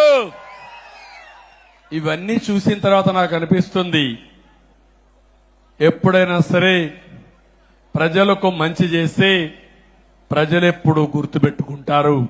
తాత్కాలికంగా కొన్ని ఇబ్బందులు వచ్చినా దీర్ఘకాలంలో నిజం గెలుస్తుంది. అదే సమయంలో ఎవరైతే ప్రజలకు అండగా నిలబడతారని నమ్మకం ఉంటే వాళ్ళని గెలిపించుకునే బాధ్యత ప్రజలు తీసుకుంటారని చెప్పి కూడా నేను మీకు తెలియజేస్తున్నా. ఎంత దుర్మార్గులంటే వీళ్ళు, మా ఇంట్లో ఆడవాళ్ళు ఎప్పుడూ బయట వచ్చేవాళ్ళు కాదు. కడాన మా మిస్సెస్ కూడా కుప్పానికి వచ్చి మీకు క్యాంపెయిన్ చేసే పరిస్థితికి వచ్చింది. ఎప్పుడన్నా చూశారా? 40 ఏళ్ళుగా ఎప్పుడన్నా వచ్చిందా ఆవిడ? ఎప్పుడు రాలేదు కదా. ఎప్పుడన్నా నామినేషన్లకు ఇంట్లో వాళ్ళు ఎవరన్నా వచ్చారా మా ఇంట్లో నుంచి? మీరే నా కుటుంబ సభ్యులు అనుకున్నా, మీరే నా బంధువులు అనుకున్నా, మీకే అప్పచెప్పా. మొన్న వీళ్ళు చేసిన అరాచకానికి ఇంట్లో ఆడవాళ్లు కూడా బయట వచ్చే పరిస్థితి వచ్చారు. అది మా కుటుంబం కూడా బయట వచ్చి క్యాంపెయిన్ చేసే పరిస్థితికి వచ్చింది. ఏదేమైనా ఇంకా రాబోయే రోజుల్లో అన్ని మంచి శకునాలే, రాష్ట్రానికి మంచి జరగాలి. కానీ సమస్యలు కూడా బోలెడన్ని ఉన్నాయి. నేను మొయ్యలేనంత భారం ఉంది. ఆ విషయం కూడా మీరు గుర్తుపెట్టుకోవాలి. మీకు కనపడినంత ఆశాజనకంగా లేదు.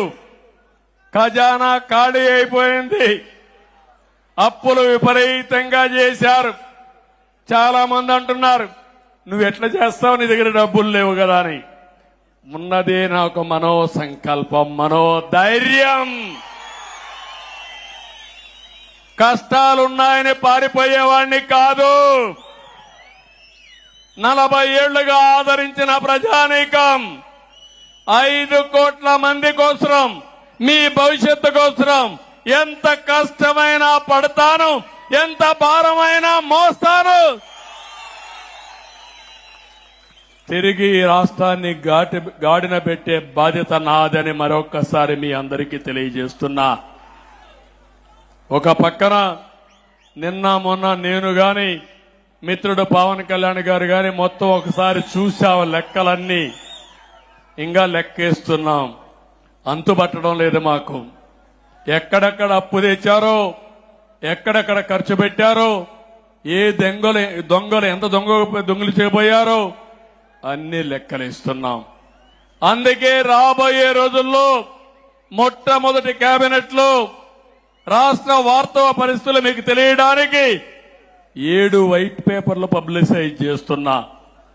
నేను ఒకే ఒక విషయం మిమ్మల్ని అందరినీ కోరుతున్నాను. నేను చాలా సార్లు మీకు ఒక మాట చెప్పాను, ఈ రాష్ట్రం మనది. మేము ఈ రాష్ట్రానికి ట్రస్టీలు మాత్రం. కొంతమంది దొంగలు, స్వార్థపరులు ఈ రాష్ట్రాన్ని మొత్తం దోచేసే ప్రయత్నం చేశారు, మీకు నష్టం చేసే పరిస్థితికి వచ్చారు. అయితే మీలో చైతన్యం వచ్చి రాష్ట్రాన్ని కాపాడుకోవాలని నిలబడి, మొన్న ఎన్నికల్లో ఊహించిన విధంగా చాలా మంది ఎన్నికల ముందు భయపడ్డారు. కానీ పోలింగ్ స్టేషన్కు వచ్చిన తర్వాత ఒక సైలెంట్ రెవల్యూషన్ వచ్చింది, పెద్ద ఉద్యమం వచ్చింది. చరిత్ర తిరగరాసే అవకాశాన్ని మీరు తీసుకున్నారు. అందుకే మేము 7 వైట్ పేపర్లు చూస్తే, 1 రాష్ట్ర ఆర్థిక పరిస్థితి, 2 పోలవరం సాగునీటి ప్రాజెక్టులు పూర్తిగా విధ్వంసం చేశారు, 3 అమరావతిని సర్వనాశనం చేశారు, 4వది మీరు ఒకసారి చూస్తే ఎక్కడ చూసినా మద్యం ఏరులై పారి నాసిరకం మద్యం తెచ్చి ఈ పేద ప్రజల ప్రాణాలు తీసే పరిస్థితికి వచ్చారు. 5వది భూగర్భ ఖనిజ సంపద, ఇసుక, గ్రనైట్, లాటరైట్, ఒకటి కాదు అన్ని దోచుకునే పరిస్థితికి వచ్చారు. అదే సమయంలో ఇంకా 7 సబ్జెక్టులు పెట్టుకుని 7 సబ్జెక్టుల పైన వాస్తవాలన్నీ మేము ముందర పెడుతున్నాం.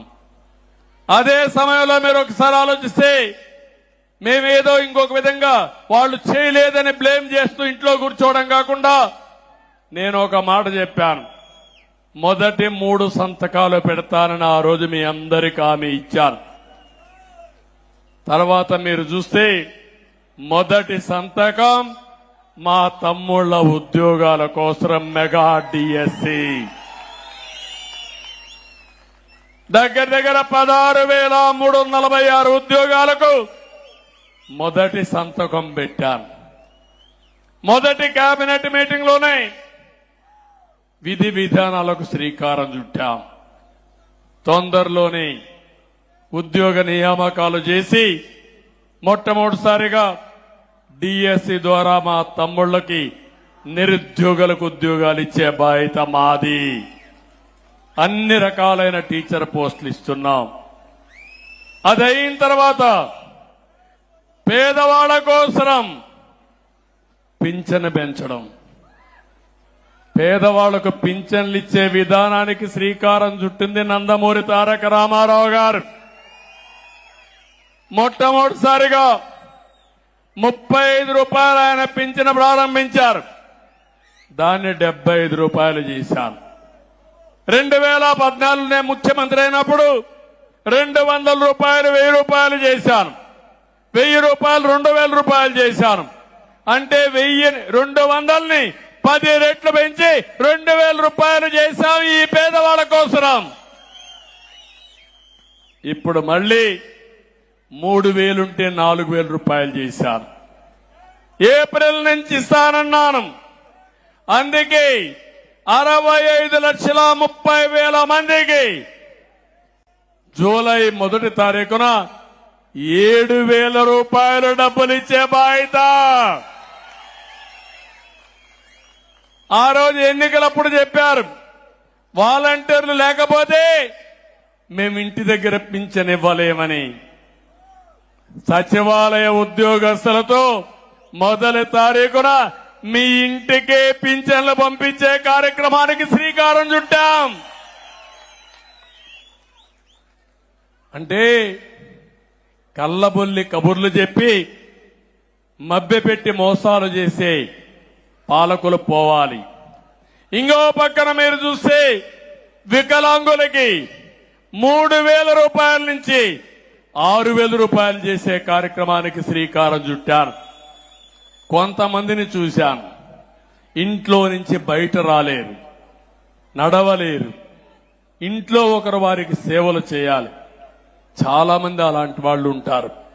అందుకనే ఒక 20,000 30,000 మంది ఉంటే వాళ్లకు నెలకు 15,000 రూపాయలు ఇచ్చే కార్యక్రమానికి శ్రీకారం చుట్టాం.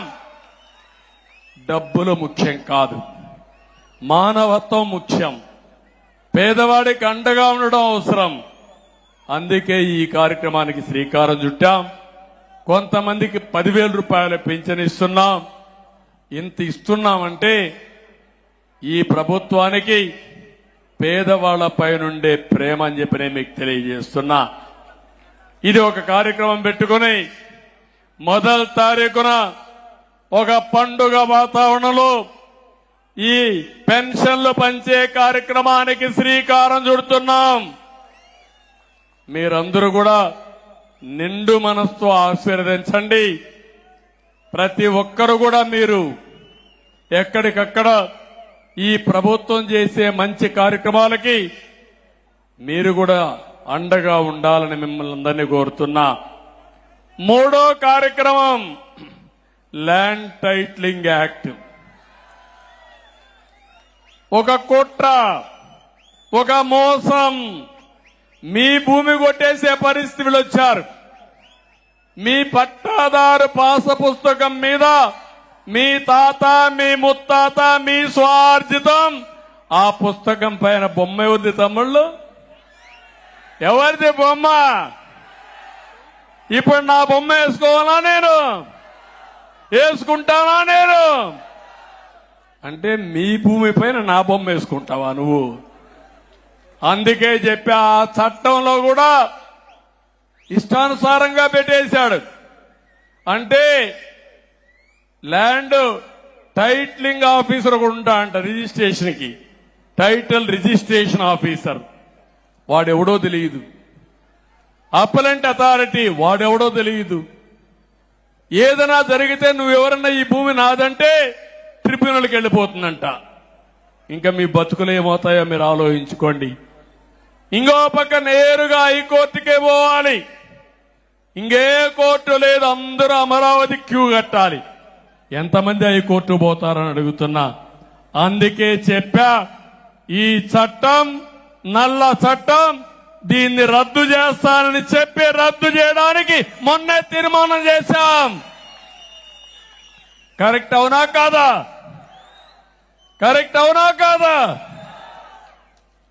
అది రద్దు అయిపోతుంది. మీ పట్టాదారు పాసు పుస్తకం పైన ఇంకా బొమ్మ ఉంది. ఏం చేయమంటారా బొమ్మని? ఏం చేయమంటారా బొమ్మని? అన్ని పట్టాదారు పుస్తకాలు మారస్తా, బొమ్మ తీసేస్తా, రాజముద్రతో మీ భూమి మీకు ఇస్తానని మీకు హామీ ఇస్తున్నా. రాయి పైన కూడా బొమ్మ వేసుకున్నాడు. ఆ రాళ్లతో ఎవరిని కొట్టాలో నాకు తెలియడంలే. ఏంటి అరాచకాలు నాకైతే అర్థం కావడం లేదు. కడాన పుట్టిన తేదీ సర్టిఫికెట్ ఇమ్మంటే దానిపైన కూడా బొమ్మ. చాలా అరాచకాలు జరిగాయి. ఇంకా నిన్న మొన్న చూస్తున్నారు అరాచకాలు, ప్యాలెస్ల కథ చూస్తున్న తర్వాత మాట్లాడదాం. ఏంటి ఇప్పుడు నేను మాట్లాడను. అందుకని నేను మిమ్మల్ని అందరినీ ఇవన్నీ చేసి ఈరోజు మీకు అందరికి ఒకటి హామీ ఇస్తున్న. ఈ మూడే కాదు, నాలుగోది ఏదైతే ఈరోజు రాష్ట్రంలో అన్నా క్యాంటీన్ పెడతానని ఆ రోజు చెప్పారు. 203 ప్లేసుల్లో శాంక్షన్ చేశాం, 183 ప్రారంభించాం. వీళ్ళు వచ్చిన తర్వాత అవన్నీ కూడా ఇష్టానుసారంగా చేసి దెబ్బతీసే పరిస్థితికి వచ్చారు. అందుకే అన్ని రిపేర్లు చేయమన్నాం. ఒకేసారి 183 అన్నా క్యాంటీన్లు ఓపెన్ చేస్తామని హామీ ఇస్తున్నాను, అనౌన్స్ చేస్తున్నాను. ఆ తర్వాత ఇంకా అవసరమైతే అవసరం కొద్దీ అన్నా క్యాంటీన్లు పెంచుతాం. ఈ అన్నా క్యాంటీన్లు పెంచి దీనికి ఒక ఏర్పాటు కూడా చేస్తున్నాం. ఎవరైనా మీరు పుట్టిన తేదీన 10 మందికి భోజనం పెట్టాలంటే కుప్పంలో ఉండే అన్నా క్యాంటీన్ పెట్టచ్చు, జిల్లాలో ఉండే అందరికీ కావాలంటే పెట్టచ్చు. ఇంకా శక్తి ఉంటే రాష్ట్రంలో ఉండే అందరికీ పెడితే మీ ఫోటో కూడా అక్కడ వేసి, అవసరమైతే మీరు మాట్లాడాలంటే ఫోన్లో కూడా మీరు వాళ్ళతో మాట్లాడి, మీకు ఓపిక ఉంటే అక్కడ పోయి సర్వ్ చేసే అవకాశం ఇచ్చి పేదవాళ్లతో అనుసంధానం కావాలని నేను కోరుకుంటున్నా. సమాజ సేవ కోసం ఒక యుగ పురుషుడు ఎన్టీ రామారావు గారు టీటీడీలో అన్నదానం పెడితే 1,00,000 మందికి ఈరోజు ఫ్రీగా అన్నదానం చేస్తూ ఇప్పటికే 1,000 కోట్ల రూపాయలు ఫిక్స్డ్ డిపాజిట్ ఉంది. మంచి కార్యక్రమానికి ఎప్పటికి కూడా ఏమాత్రం అవరోధాలు ఉండవు. తప్పకుండా ఈ అన్నా క్యాంటీన్ ఒక మంచి కార్యక్రమం. దీన్ని లాజికల్ గా తీసుకెళ్తాం. ఇక్కడ రవిని నేను మనస్ఫూర్తిగా అభినందిస్తున్నా.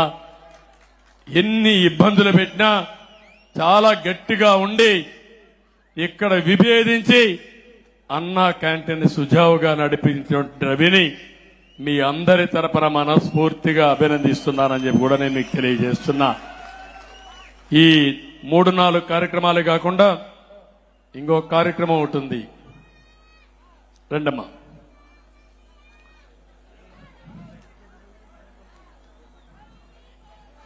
ఇప్పుడు ఇక్కడికి వచ్చినప్పుడు ఇక్కడికి మన డాక్రా ఉమెన్ చిత్తూరు జిల్లా వాళ్ళందరూ, నువ్వు మైక్ ఇస్తారమ్మా, నువ్వు మాట్లాడి అప్పుడు చెప్పండి. ముందు మీరు మాట్లాడండి, ఏమనుకున్నారని. మైక్ ఇవ్వండి, మైక్ ఇవ్వండి. ఇట్రామ్మా, మైక్ రా. థ్యాంక్ యూ అమ్మా. మాట్లాడు, నీ పేరు చెప్పి మాట్లాడు. గౌరవనీయులు నారా చంద్రబాబు నాయుడు గారికి నా హృదయపూర్వక నమస్కారాలు. దీనికోసం కదా మనం ఎదురు చూసింది. ఈ రోజు ఇంత ఆనందంగా ఉన్నామంటే డ్వాక్రా మహిళల కోసం 25 సంవత్సరాల ముందు సార్ గారు వేసిన విత్తనం మహావృక్షమై ఆ వృక్షం కింద ఎన్నో లక్షల కుటుంబాలు శ్వాస తీర్చుకుంటున్నాయి. ఆ ఆనందాన్ని మీతో పంచుకుంటూ రాజధాని అమరావతి కోసం మా యొక్క ఉడతా భక్తి సహాయం సార్ దీన్ని మీరు స్వీకరిస్తారని మేము కోరుకుంటున్నాం సార్. జై చంద్రబాబు నాయుడు గారు, జై చంద్రబాబు నాయుడు గారు. మొత్తం కొంచెం వెనక్కి రండి. చిత్తూరు జిల్లా సంఘ సభ్యులైన మీరు ఆ పక్క ఈ పక్క రండి. మీరు 4 లక్షల మంది సంఘాలు మొత్తం 4.5 కోట్ల రూపాయలు రాజధాని అమరావతి కోసం విరాళంగా ఇచ్చున్నాం. కనపండి ఇట్లా ఈ పక్క అటు. మేము ఇంత మంచి స్థాయికి ఎదగడానికి కృషి చేసిన చంద్రబాబు నాయుడు గారికి, చంద్రబాబు నాయుడు నాయకత్వం, చంద్రబాబు గారి నాయకత్వం. జై చంద్రబాబు నాయుడు, జై తెలుగుదేశం పార్టీ. ఓకే ఇది మాట్లాడాలనా? ఆ మైక్ అంటే మైక్ రామాడుకో ముందుకు వచ్చి మాట్లాడు.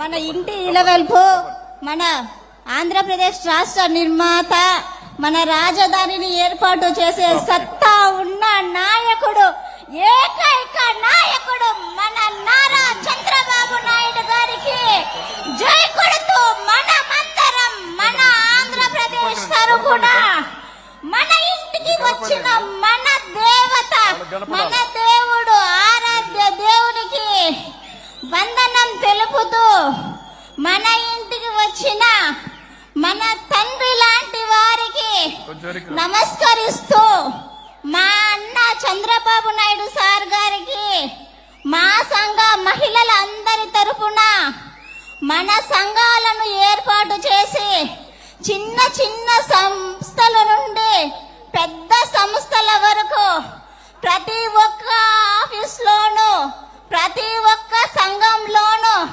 మహిళలకు తమ వంతుగా 30% ఇచ్చి అందరూ సమానంగా ఉండాలని మన మహిళలందరికీ గ్రామాలకెళ్ళి సంఘాలను జన్మభూమి కార్యక్రమం కింద గ్రామలక్ష్మి అని ఏర్పాటు చేసి విజయలక్ష్మి మేడంను పిలిపించి సంఘాలకు ట్రైనింగ్ ఇప్పించి సంస్థలను ఏర్పాటు చేసిన ఏకైక నాయకునికి మన అందరి తరపున, మన సంఘ సభ్యుల తరపున, మెప్మా మున్సిపాలిటీ ప్రాజెక్ట్ తరపున మేము 1 కోటి రూపాయలు విరాళంగా ఇస్తున్నాం సార్.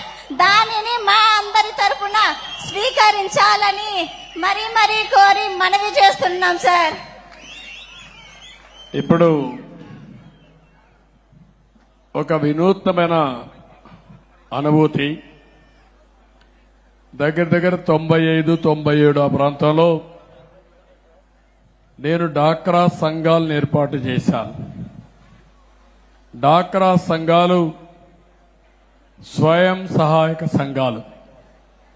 అంత మునుపంతా కూడా కోఆపరేటివ్ ఉంటే దీనివల్ల గవర్నమెంట్ పెత్తనం ఎక్కువ ఉంటుంది. ఆ పెత్తనం లేకుండా వాళ్లే రెగ్యులేట్ చేసుకునే విధంగా 10 మంది కంటే మించకుండా మాక్సిమం 10 కంటే తక్కువ 10-11 వరకు పెట్టి సంఘాలను ఏర్పాటు చేశాం. సమైక్య ఆంధ్రప్రదేశ్లో ఏర్పాటు చేసిన సంఘాలు ఒక బలమైన సంఘాలుగా తయారైనాయి. భారతదేశానికి ఒక ఆదర్శంగా తయారైనాయి. ప్రపంచమంతా వెళ్లే పరిస్థితికి వచ్చారు. వీళ్ళకు భాష రాకపోయినా అక్కడికి పోయి ట్రైనింగ్ ఇచ్చే పరిస్థితి వచ్చింది. నేను చేసింది ఆ రోజు వీళ్ళు చేసే కార్యక్రమాన్ని ప్రోత్సహించడం. వాళ్ళు రూపాయి పొదుపు చేసి నేను రూపాయి రివాల్వింగ్ ఫండ్ ఇచ్చాను. ఆ డబ్బులు వడ్డీకి వాళ్లే మార్చుకుని ఎక్కడికక్కడ ఇది పెంచుకుంటూ మళ్లీ ఎన్నికలప్పుడు పసుపు కుంకుమ కింద ప్రతి ఒక్క మహిళకు 10,000 రూపాయలు ఇచ్చిన పార్టీ తెలుగుదేశం పార్టీ. ఇదే కాకుండా వడ్డీ లేని రుణాలు ఇచ్చి వీళ్ళ ప్రోత్సహించాను. కానీ ఎన్నో ప్రభుత్వాలు మారాయి కానీ మా డాక్రా సంఘాలను మాత్రం ఎవ్వరూ ఏమీ చేయలేకపోయారంటే అది నేనేసిన పటిష్టమైన ఫౌండేషన్. ఎవరు కూడా షేక్ చేయలేకపోతున్నారు. ఒకవేళ షేక్ చేయాలంటే వాళ్లే షేక్ అయిపోతారు కాబట్టి భయపడి ఎవరూ రాలేదు. నేను నాటిన చెట్టు నేను నాటిన మొక్క ఈరోజు పెద్దదై ఒక చిత్తూరు జిల్లాలో 3,50,000 మంది గ్రామీణ SGH అంటే సెల్ఫ్ హెల్ప్ గ్రూపులు, రెండోది 1,00,000 మంది అర్బన్ పట్టణ ప్రాంతంలో ఉండే SCG సెల్ఫ్ హెల్ప్ గ్రూపులు, రెండు కలిపి 4,50,000 మంది ఒక మాట అనుకుని మనిషికి 100 రూపాయలు చొప్పున 4,50,00,000 రూపాయలు అమరావతి రాజధానికి ఇచ్చారు. ఇది స్ఫూర్తి. 100 రూపాయలు వాళ్ళకి ఎక్కువ కాదు.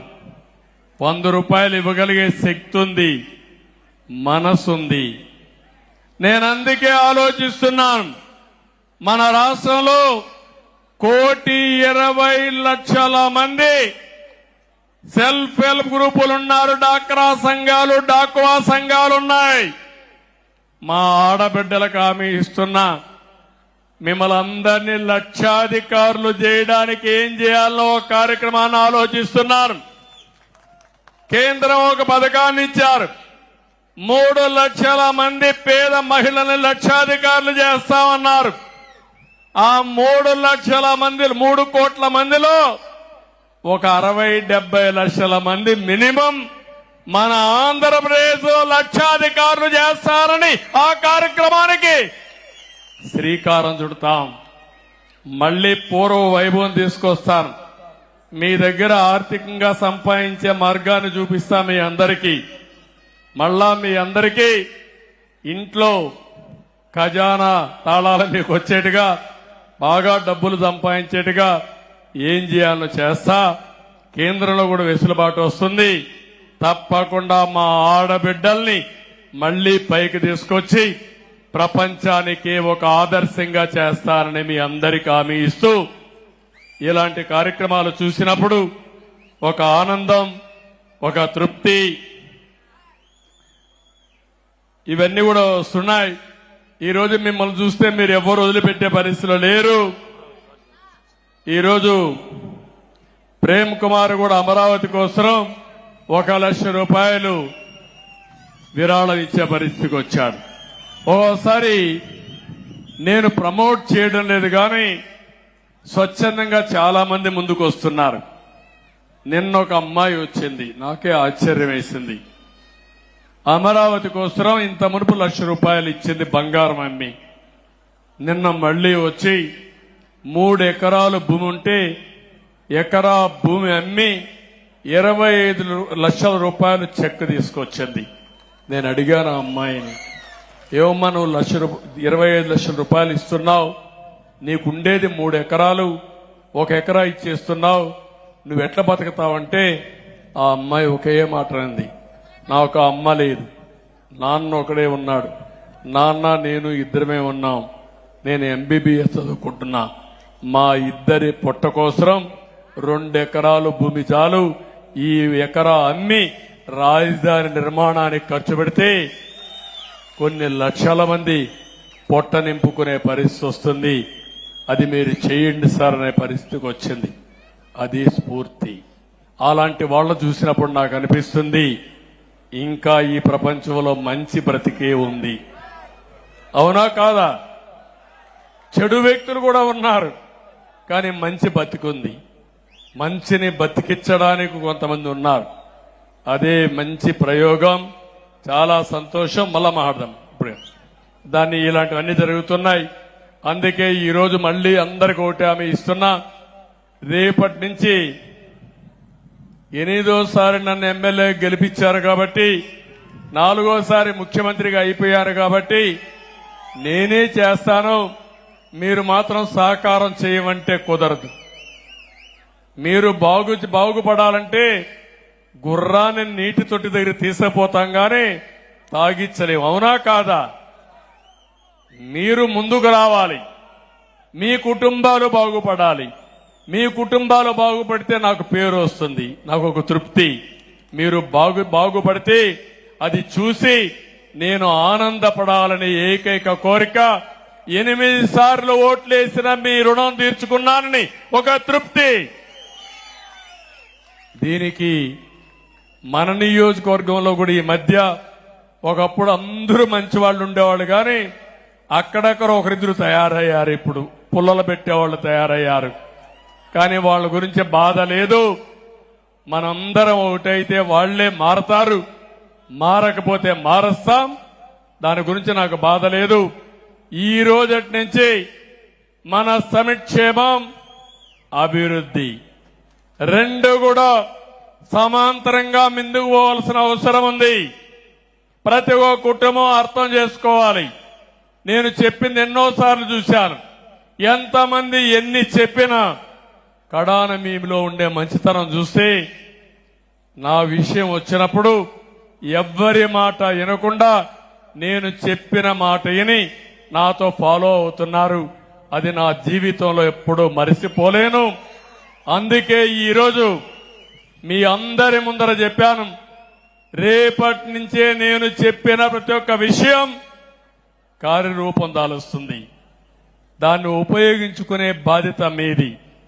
ఇంకొక విషయం కూడా చెప్తున్నా, అందరికీ సమానమైన అవకాశాలు వస్తాయి. భగవంతుడు ఒక అవకాశం ఇస్తాడు. ఆ అవకాశాన్ని అందిపుచ్చుకుంటే మీరు ఇంకొక స్టెప్ ముందుకు పోయే పరిస్థితి వస్తుంది. ఇప్పుడు ఉదాహరణ నేను ఒక మాట చెప్పాను, 4,000 రూపాయలు 63,50,000 మందికి ఈ నెల నుంచి ఇస్తున్నాం. ఒక నెలలో 7,000 ఇస్తున్నాం ఈ నెలలో అయితే. కానీ అలాంటి ముసలి వాళ్ళని మీరు జాగ్రత్తగా చూసుకోవాలి, మీ ఇంట్లో ఉండేవాళ్ళని. నేను పింఛన్ ఇవ్వక మునుపు అలాంటి ముసలి వాళ్ళని మీరు చీదరించుకునే పరిస్థితి ఉండేది. ఈ ముసలోళ్ళు ఇంకా బతుకున్నారు, మేమే కష్టాల్లో ఉన్నాం, మా కష్టం వెళ్ళి ఎక్కడ పెడదామని. ఇప్పుడు మీరేమీ వాళ్ళని చూసుకోవాలని పని లేదు. నేను ఇచ్చిన డబ్బులే వాళ్ళకు సరిపోతుంది. వాళ్ళ గౌరవంగా మీరు పలకరిస్తే వాళ్ళు ఇంకొక 5-6 ఏళ్ళు ఎక్కువ బతుకుతారు. ఎక్కువ బతికితే మీకు కూడా వెసులుబాటు వస్తుంది, ఇంటికి కూడా. అవునా కాదా? ఆ గౌరవాన్ని పెద్దలు కోరుకునేది గౌరవమే. మిమ్మల్ని పెంచి పోషిస్తారు. చివరి రోజుల్లో కన్న కొడుకు చూసుకోవాలని, కన్న కూతురు చూసుకోవాలని, గౌరవంగా బ్రతకాలని చూస్తారు.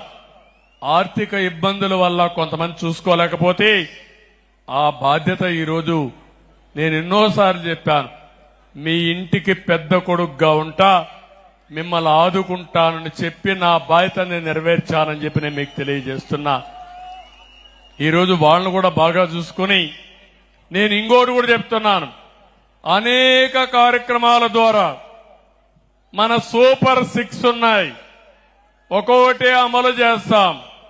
మేము డబ్బులు ఇస్తాం, కానీ ఆ డబ్బులు మీ కుటుంబానికి వస్తాయి. కానీ ఒక మాట చెప్పాను నేను, ఆ రోజు కూడా మీరు గుర్తుపెట్టుకోండి. ఈ రోజుండే ఆనాడుండే ప్రభుత్వం 10 రూపాయలు ఇచ్చి మీ దగ్గర 100 రూపాయలు దోచేస్తున్నారు. నేను వచ్చిన తర్వాత 10 రూపాయల బదులు 15-20 రూపాయలు ఇచ్చి 20 రూపాయల్ని 200, 2,000, 20,000, 2 లక్షలు చేసే మార్గాన్ని చూపిస్తానని ఆ రోజే చెప్పాను. అదే పేదరిక నిర్మూలన, ఆదాయం సంపాదించే మార్గం, అవి చూపించే బాధ్యత నాది. దాన్ని ఉపయోగించుకునే బాధ్యత మీదని మీ అందరికీ తెలియజేసుకుంటూ, ఈరోజు రేపు ఇక్కడే ఉంటా, అందరితో మాట్లాడి ఏమేం చేయాలో చేస్తాం. ఇక్కడే అమరావతి నిర్మాణానికి రామకుప్ప మండలం తెలుగుదేశం పార్టీ 5 లక్షల రూపాయలు ఆర్థిక సహాయం చేయడానికి ముందుకొచ్చారు. ఆనందరెడ్డి గారిని మనస్ఫూర్తిగా తెలుగుదేశం పార్టీ కుటుంబ సభ్యులు కూడా అభినందిస్తున్నా. వారికి కూడా ధన్యవాదాలు. నేను ఇది ఎవరిని అడగలేదు, ఆ పేరు బలం మారిగా ఉంది. అమరావతి పేరు బలం మీ అందరూ కూడా ఆలోచిస్తున్నారు. నాకు ఇల్లుంది కానీ జాతికి ఒక అడ్రస్ ఉండాలనే ఉద్దేశంతోనే అమరావతి కోసం ముందుకొచ్చి స్వచ్ఛందంగా మీరు వచ్చారు. ఇది తప్పకుండా మీ యొక్క స్ఫూర్తి అమరావతి నెంబర్ 1 సిటీగా తయారవుతున్న దాంట్లో అనుమానమే లేదని చెప్పి మీరు తెలియజేసుకుంటూ, మరొక్కసారి అందరికీ నమస్కారాలు. మళ్లీ విజ్ఞప్తి చేస్తున్నా, ఇక్కడ మీటింగ్ కొంతమంది వచ్చారు, కొంతమంది ఇంటి దగ్గర ఉంటారు. ఉండే 2,60,000 65,000 మన ఓటర్స్ ఉన్నారు. 2,25,000 2,25,000 మంది ఓటర్లు ఉన్నారు. జనాభా 3,50,000 4 లక్షల మంది ఉంటారు. అందరికీ విజ్ఞప్తి చేస్తున్నా, ప్రతిరోజు ఆలోచించండి. నేను చేసే కార్యక్రమాలు మీకు ఎట్లా ఉపయోగపడతాయో ఉపయోగించుకునే బాధ్యత మీది. మళ్ళీ చెప్తున్నా, నేను అందరి వాడిని, ఏ ఒక్కరి వాడిని కాదు.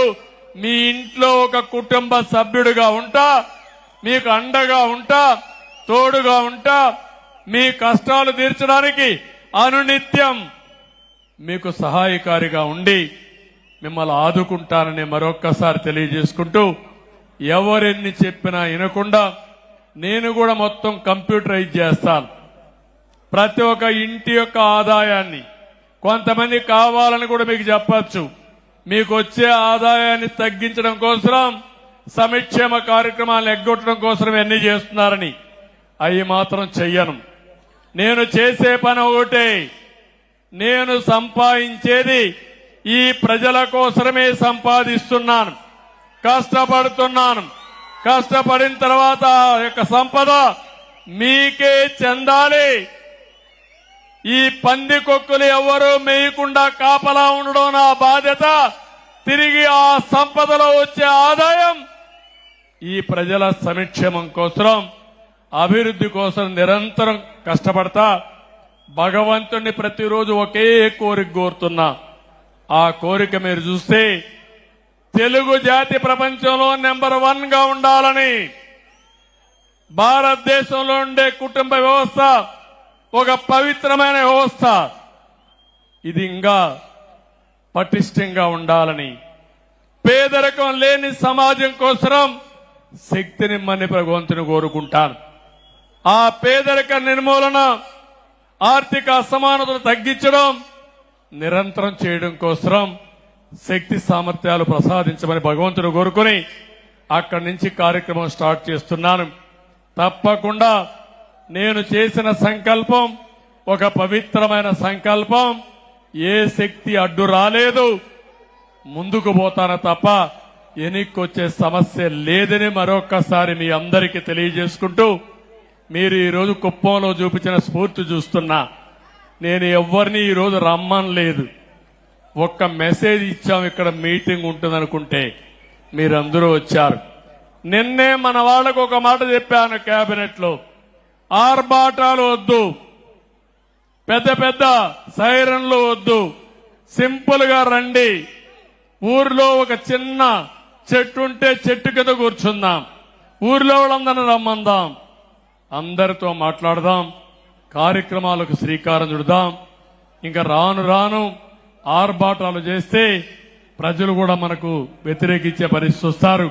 నేను అందుకే పదే చెప్పాను, నేను ఎక్కడన్నా పోతా ఉన్నా పక్కన ఎవరున్న వెహికల్స్ వస్తే గంటల తరబడి ఆపేసే పరిస్థితి రాకూడదు. నేను కూడా ఒక సాధారణమైన వ్యక్తిగానే నేను పోతా ఉంటే పక్కన కూడా ప్రజలు పోవడానికి దోహదం చేసే వ్యవస్థ ఉండాలి. అప్పుడే నిజమైన సేవకులం తప్ప మేమేదో పెత్తందారులం కాదు. ప్రజలిచ్చింది మాకు అధికారం కాదు, బాధ్యతని మరొక్కసారి తెలియజేసుకుంటూ, ఆ బాధ్యత ఈ కుప్పంలో నిరూపిస్తానని మరొక్కసారి అందరికీ తెలియజేసుకుంటూ, మళ్లీ మా ఆడబిడ్డలకు మనస్ఫూర్తిగా నా అభినందనలు. మా తమ్ముళ్ళు యువతకైతే నేను ఎన్నికల్లో చాలా చెప్పాను, బ్రహ్మాండంగా స్పందించారు. అలాంటి యువ సోదరులకు మళ్ళా నా నమస్కారాలు. అయితే మీ జీవితాలు బాగుపడాలంటే నేను చెప్పింది మీరు ఫాలో అయితే మీరు అనుకున్న లక్ష్యాలు మీరు నెరవేరుస్తారు. ఈయన ఇట్లే మాట్లాడతాడు, మేము ఇట్లే పోతామంటే నష్టపోయేది నేనే కాదు, మీరు కూడా నష్టపోతారు. కాబట్టి యువతను కోరుతున్నా, నేను చాలా వినూత్నమైన ఆలోచనలు చేస్తాను. మీరు కూడా ఆలోచనలు ఇవ్వండి, మంచి ఆలోచనలు ఇస్తే నేను స్వీకరిస్తాను. నేను ఒక మాట చెప్పాను, నేను అనునిత్యం విద్యార్థిని, నేను అనునిత్యం మంచిని నేర్చుకుంటాను. పోతూ ఉంటే ఒక కామన్ మ్యాన్ ఏమైనా మంచి పని చెప్తే దాన్ని కూడా స్వీకరించి మంచిదైతే రాష్ట్రం అంతా అమలు చేస్తాను. అందుకే యువతను కోరుతున్నా, మీ ఆలోచనలు నాతో పంచుకోండి. అదే మరి నేను చెప్పింది అర్థం చేసుకోండి. చేసుకుని అవకాశమే అద్దుగా మీ క్యారియర్ని మీరు రూపకల్పన చేసుకోండి. మీకు అండగా ఉంటాను. ఉద్యోగాలు కావాలంటే ఉద్యోగాలు చేసే అవకాశం కల్పిస్తాం. లేదు మీరే ఉద్యోగాలు ఇస్తామంటే పారిశ్రామికవేత్తలుగా అయ్యేట్టుగా తయారు చేసే బాధ్యత మాది. డాక్రా సంఘాలనే కోటీశ్వరులు చేస్తా ఉంటే, లక్షాధికారులు చేస్తా ఉంటే చదువుకున్న యువత మీరు కాలేరని అడుగుతున్నా. ఎప్పుడో చేయలా. 25 సంవత్సరాలకు ముందు ఐటీకి ప్రాధాన్యత ఇచ్చాను. హైదరాబాద్ లో హైటెక్ సిటీ కట్టాను. ఆ తర్వాత ఒక మాట చెప్పాను, మీరు జాబ్ వర్క్ చేయడం కాదు, మీరు ప్రోడక్ట్స్ ఇన్నోవేట్ చేయాలని చెప్పాను. కొంతమంది దానికి కూడా ముందుకు వచ్చారు. ఆ తర్వాత అన్నారు, మీరు ఉద్యోగం చేయడం కాదు, మీరు ఉద్యోగాలు చేసే శక్తి మీకు రావాలి. అంటే మీరు ఒక కంపెనీ పెట్టి 10 మందికి ఉద్యోగాలు ఇమ్మన్నాను. మీరు ఒక్క హైదరాబాద్ లో ఉండడం కాదు, ప్రపంచమే హద్దుగా వేరే దేశాలకు పొమ్మన్నాం. వీళ్ళంతా బయట కూడా పోయే పరిస్థితికి వచ్చారు. ఈ రోజు నేను సగర్వంగా చెప్తున్నా, గర్వంగా చెప్తున్నా, ప్రపంచంలో అన్ని దేశాల్లో ఉండి ఆ దేశస్తుల కంటే ఎక్కువ తలసరి ఆదాయం సంపాదించేది భారతీయులు. అందులో 30% ఉండే తెలుగు జాతి, తెలుగు వారు. అది నాకు గర్వ కారణం. ఎన్నేండ్లు? 25 ఏళ్లు. 100 ఏళ్లు కాల, 200 ఏళ్లు కాల, 25 ఏళ్లలో మార్పు వచ్చింది. ఒకప్పుడు నా కళ్ళ ముందర నేను చూశాను కరెంటు లేని రోజులు, రోడ్లు లేని రోజులు. స్కూలుకు పోవాలంటే వాగుల్లో, వంకల్లో, కొండల్లో నడుచుకుంటూ, నేను కూడా 7 కిలోమీటర్ల హై స్కూల్కు పోవాలంటే భోజనం క్యారియర్ పట్టుకొని, ఫుడ్ పాకెట్లు పెట్టుకొని తెల్లవారితో పోయి సాయంత్రానికి వచ్చి మళ్ళా తెల్లవారితో పోయేవాళ్ళం. అలాంటి మామూలు స్కూల్లో చదివి ఒక పట్టుదలతో ఎమ్మెల్యే అయ్యి ఇప్పుడు ముఖ్యమంత్రిగా 4 సార్లు 9 సార్లు ఎమ్మెల్యే అయ్యానంటే అది మీ ఆశీస్సులు, ఒక పట్టుదల. ఏదైనా సాధ్యం. నేను ఎందుకు ఇవన్నీ చెప్తున్నానంటే చాలా మంది కనిపిస్తుంది, సార్ ఇట్లే మాట్లాడుతూ ఉంటాడు, ఈయన ఎప్పుడు ఆకాశంలో నిచ్చినేస్తాడు, అది మా వల్ల అవుతుందా అని మీరు అనుకుంటానే ఉంటారు. కానీ మొన్న కూడా మీరు చూడండి, నాకు వచ్చిన కష్టాలు ఎవరికైనా వస్తాయా 5 సంవత్సరాల్లో అని అడుగుతున్నా. మిమ్మల్ని ఊహించుకున్నారా అని అడుగుతున్నా. 14 సంవత్సరాలు మాజీ ముఖ్యమంత్రిని, 15 సంవత్సరాల అపోజిషన్ లీడర్ని. ఏ తప్పు చేయకపోయినా ఎన్ని ఇబ్బందులు వచ్చాయో చూశారా అని అడుగుతున్నా. ఎక్కడన్నా మనోసంకల్పం తగ్గిందా అని అడుగుతున్నా. మనోధైర్యం సడలిందా అని అడుగుతున్నా. దానికి కారణం నేను నమ్మిన విధానం. నేను తప్పు చెయ్యలేదు కాబట్టి ఎవ్వడికి నేను భయపడవలసిన అవసరం లేదనే ఉద్దేశంతో ముందుకెళ్ళా.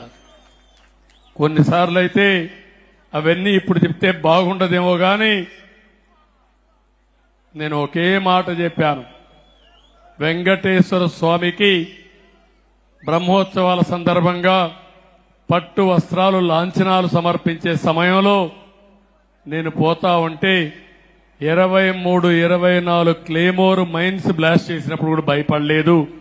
నా ప్రాణానికి నేను భయపడను. ఈ ప్రజల కోసం బతుకుతున్నా, దేనికి లెక్క చెయ్యనని చెప్పి ముందుకు పోయాను. అదే ఇప్పుడు కూడా చెప్తున్నా. నా జీవితాశయం ఒకటే, మీరు బాగుండాలి. ఆంధ్రప్రదేశ్లో ఉండే ప్రజానీకం కష్టాలు లేకుండా ఆనందంగా ఉండి, పేదరికం లేకుండా సుఖంగా ఉండి, మీరు మీ కుటుంబ సభ్యులు ఆనందంగా ఉంటే అది చూసి ఆనందపడే వ్యక్తిని నేను. ఈ రాష్ట్రమే నా కుటుంబం. ఈ రాష్ట్రం కోసం, నా కుటుంబం కోసం ఎలాంటి త్యాగాలు చేయడానికని నేను సిద్ధంగా ఉన్నానని మరొక్కసారి మీ అందరికీ తెలియజేసుకుంటూ,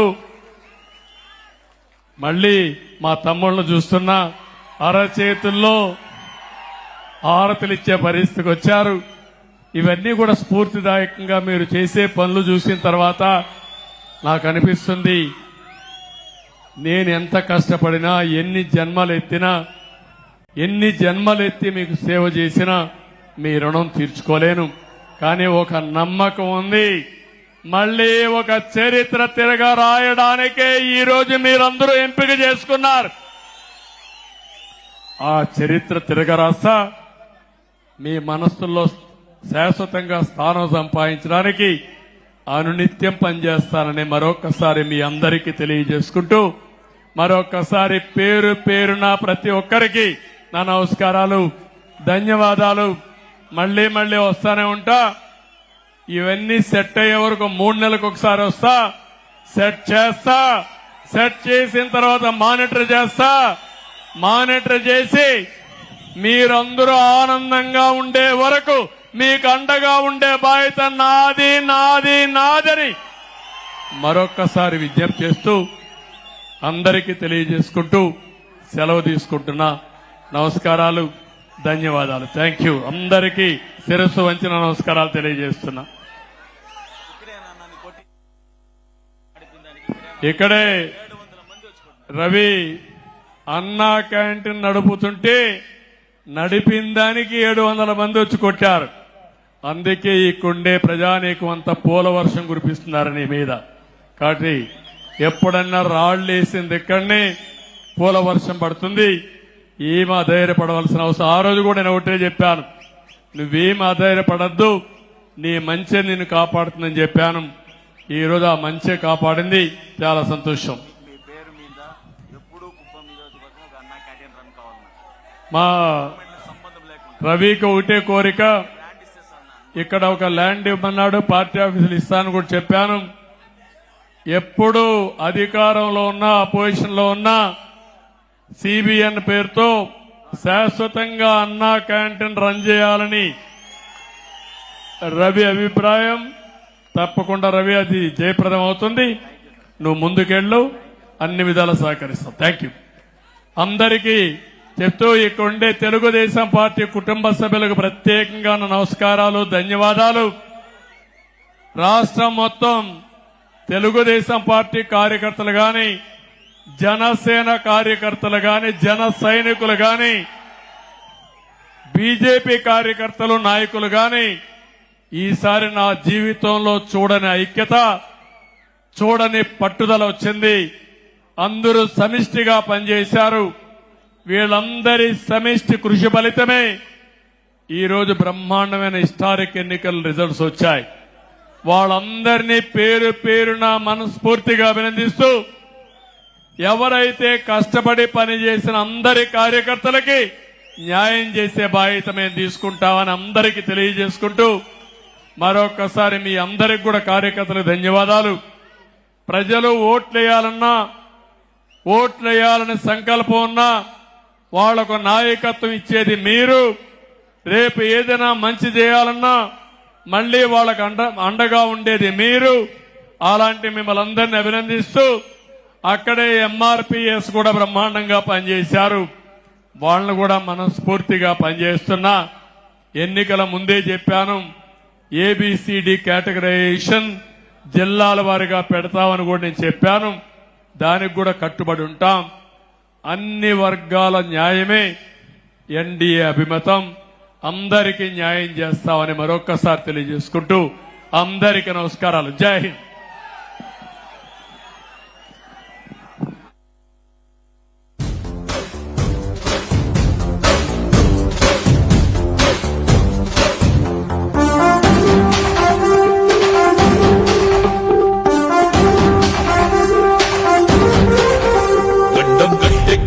నాయకుడిప్పుడు ఒకడే ఒకడే ఒకడే, జాతికి ప్రగతిని తెచ్చే పాలకుడిప్పుడు అతడే అతడే అతడే. గడ్డం గట్టెక్కించే నాయకుడిప్పుడు ఒకడే ఒకడే ఒకటే, జాతికి ప్రగతిని తెచ్చే పాలకుడిప్పుడు అతడే అతడే అతడే. సూర్యునిలాగా చీకటి చేర్చి, చంద్రునిలాగా వెన్నెలనిచ్చి అందరికీ అభివృద్ధిని తెస్తాడే. చంద్రబాబు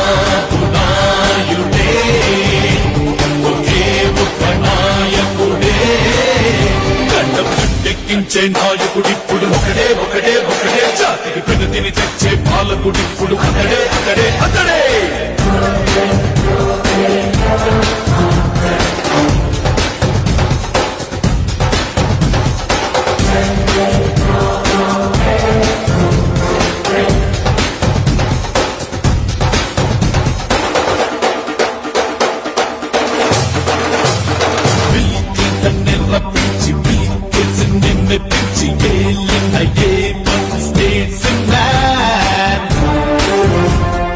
అందరికి చేరువైన హైటెక్ ముఖ్యమంత్రి పొలిటీషియన్స్ లో నా మిస్టర్ క్లీన్ దేశంలోని సీఎంలంతా దేశు చంద్రబాబు అంటే కేంద్రంలోని నేతలంతా అవార్డిచ్చి అభినందిస్తే అన్ని రంగాలతో మార్పులెన్నో తెచ్చాడే ఉద్యోగాలకి వ్యాపారాలకి వృద్ధిని ఇచ్చాడే ప్రపంచ పట్టాన ఆంధ్రప్రదేశ్ ని ప్రత్యేకంగా చూపాడే చంద్రబాబు నాయుడే ఒకే ఒక నాయకుడే గడ్డం ఎక్కించే నాయకుడిప్పుడు ఒకడే ఒకడే ఒకడే జాతికి ప్రగతిని తెచ్చే పాలకుడిప్పుడు అతడే అతడే అతడే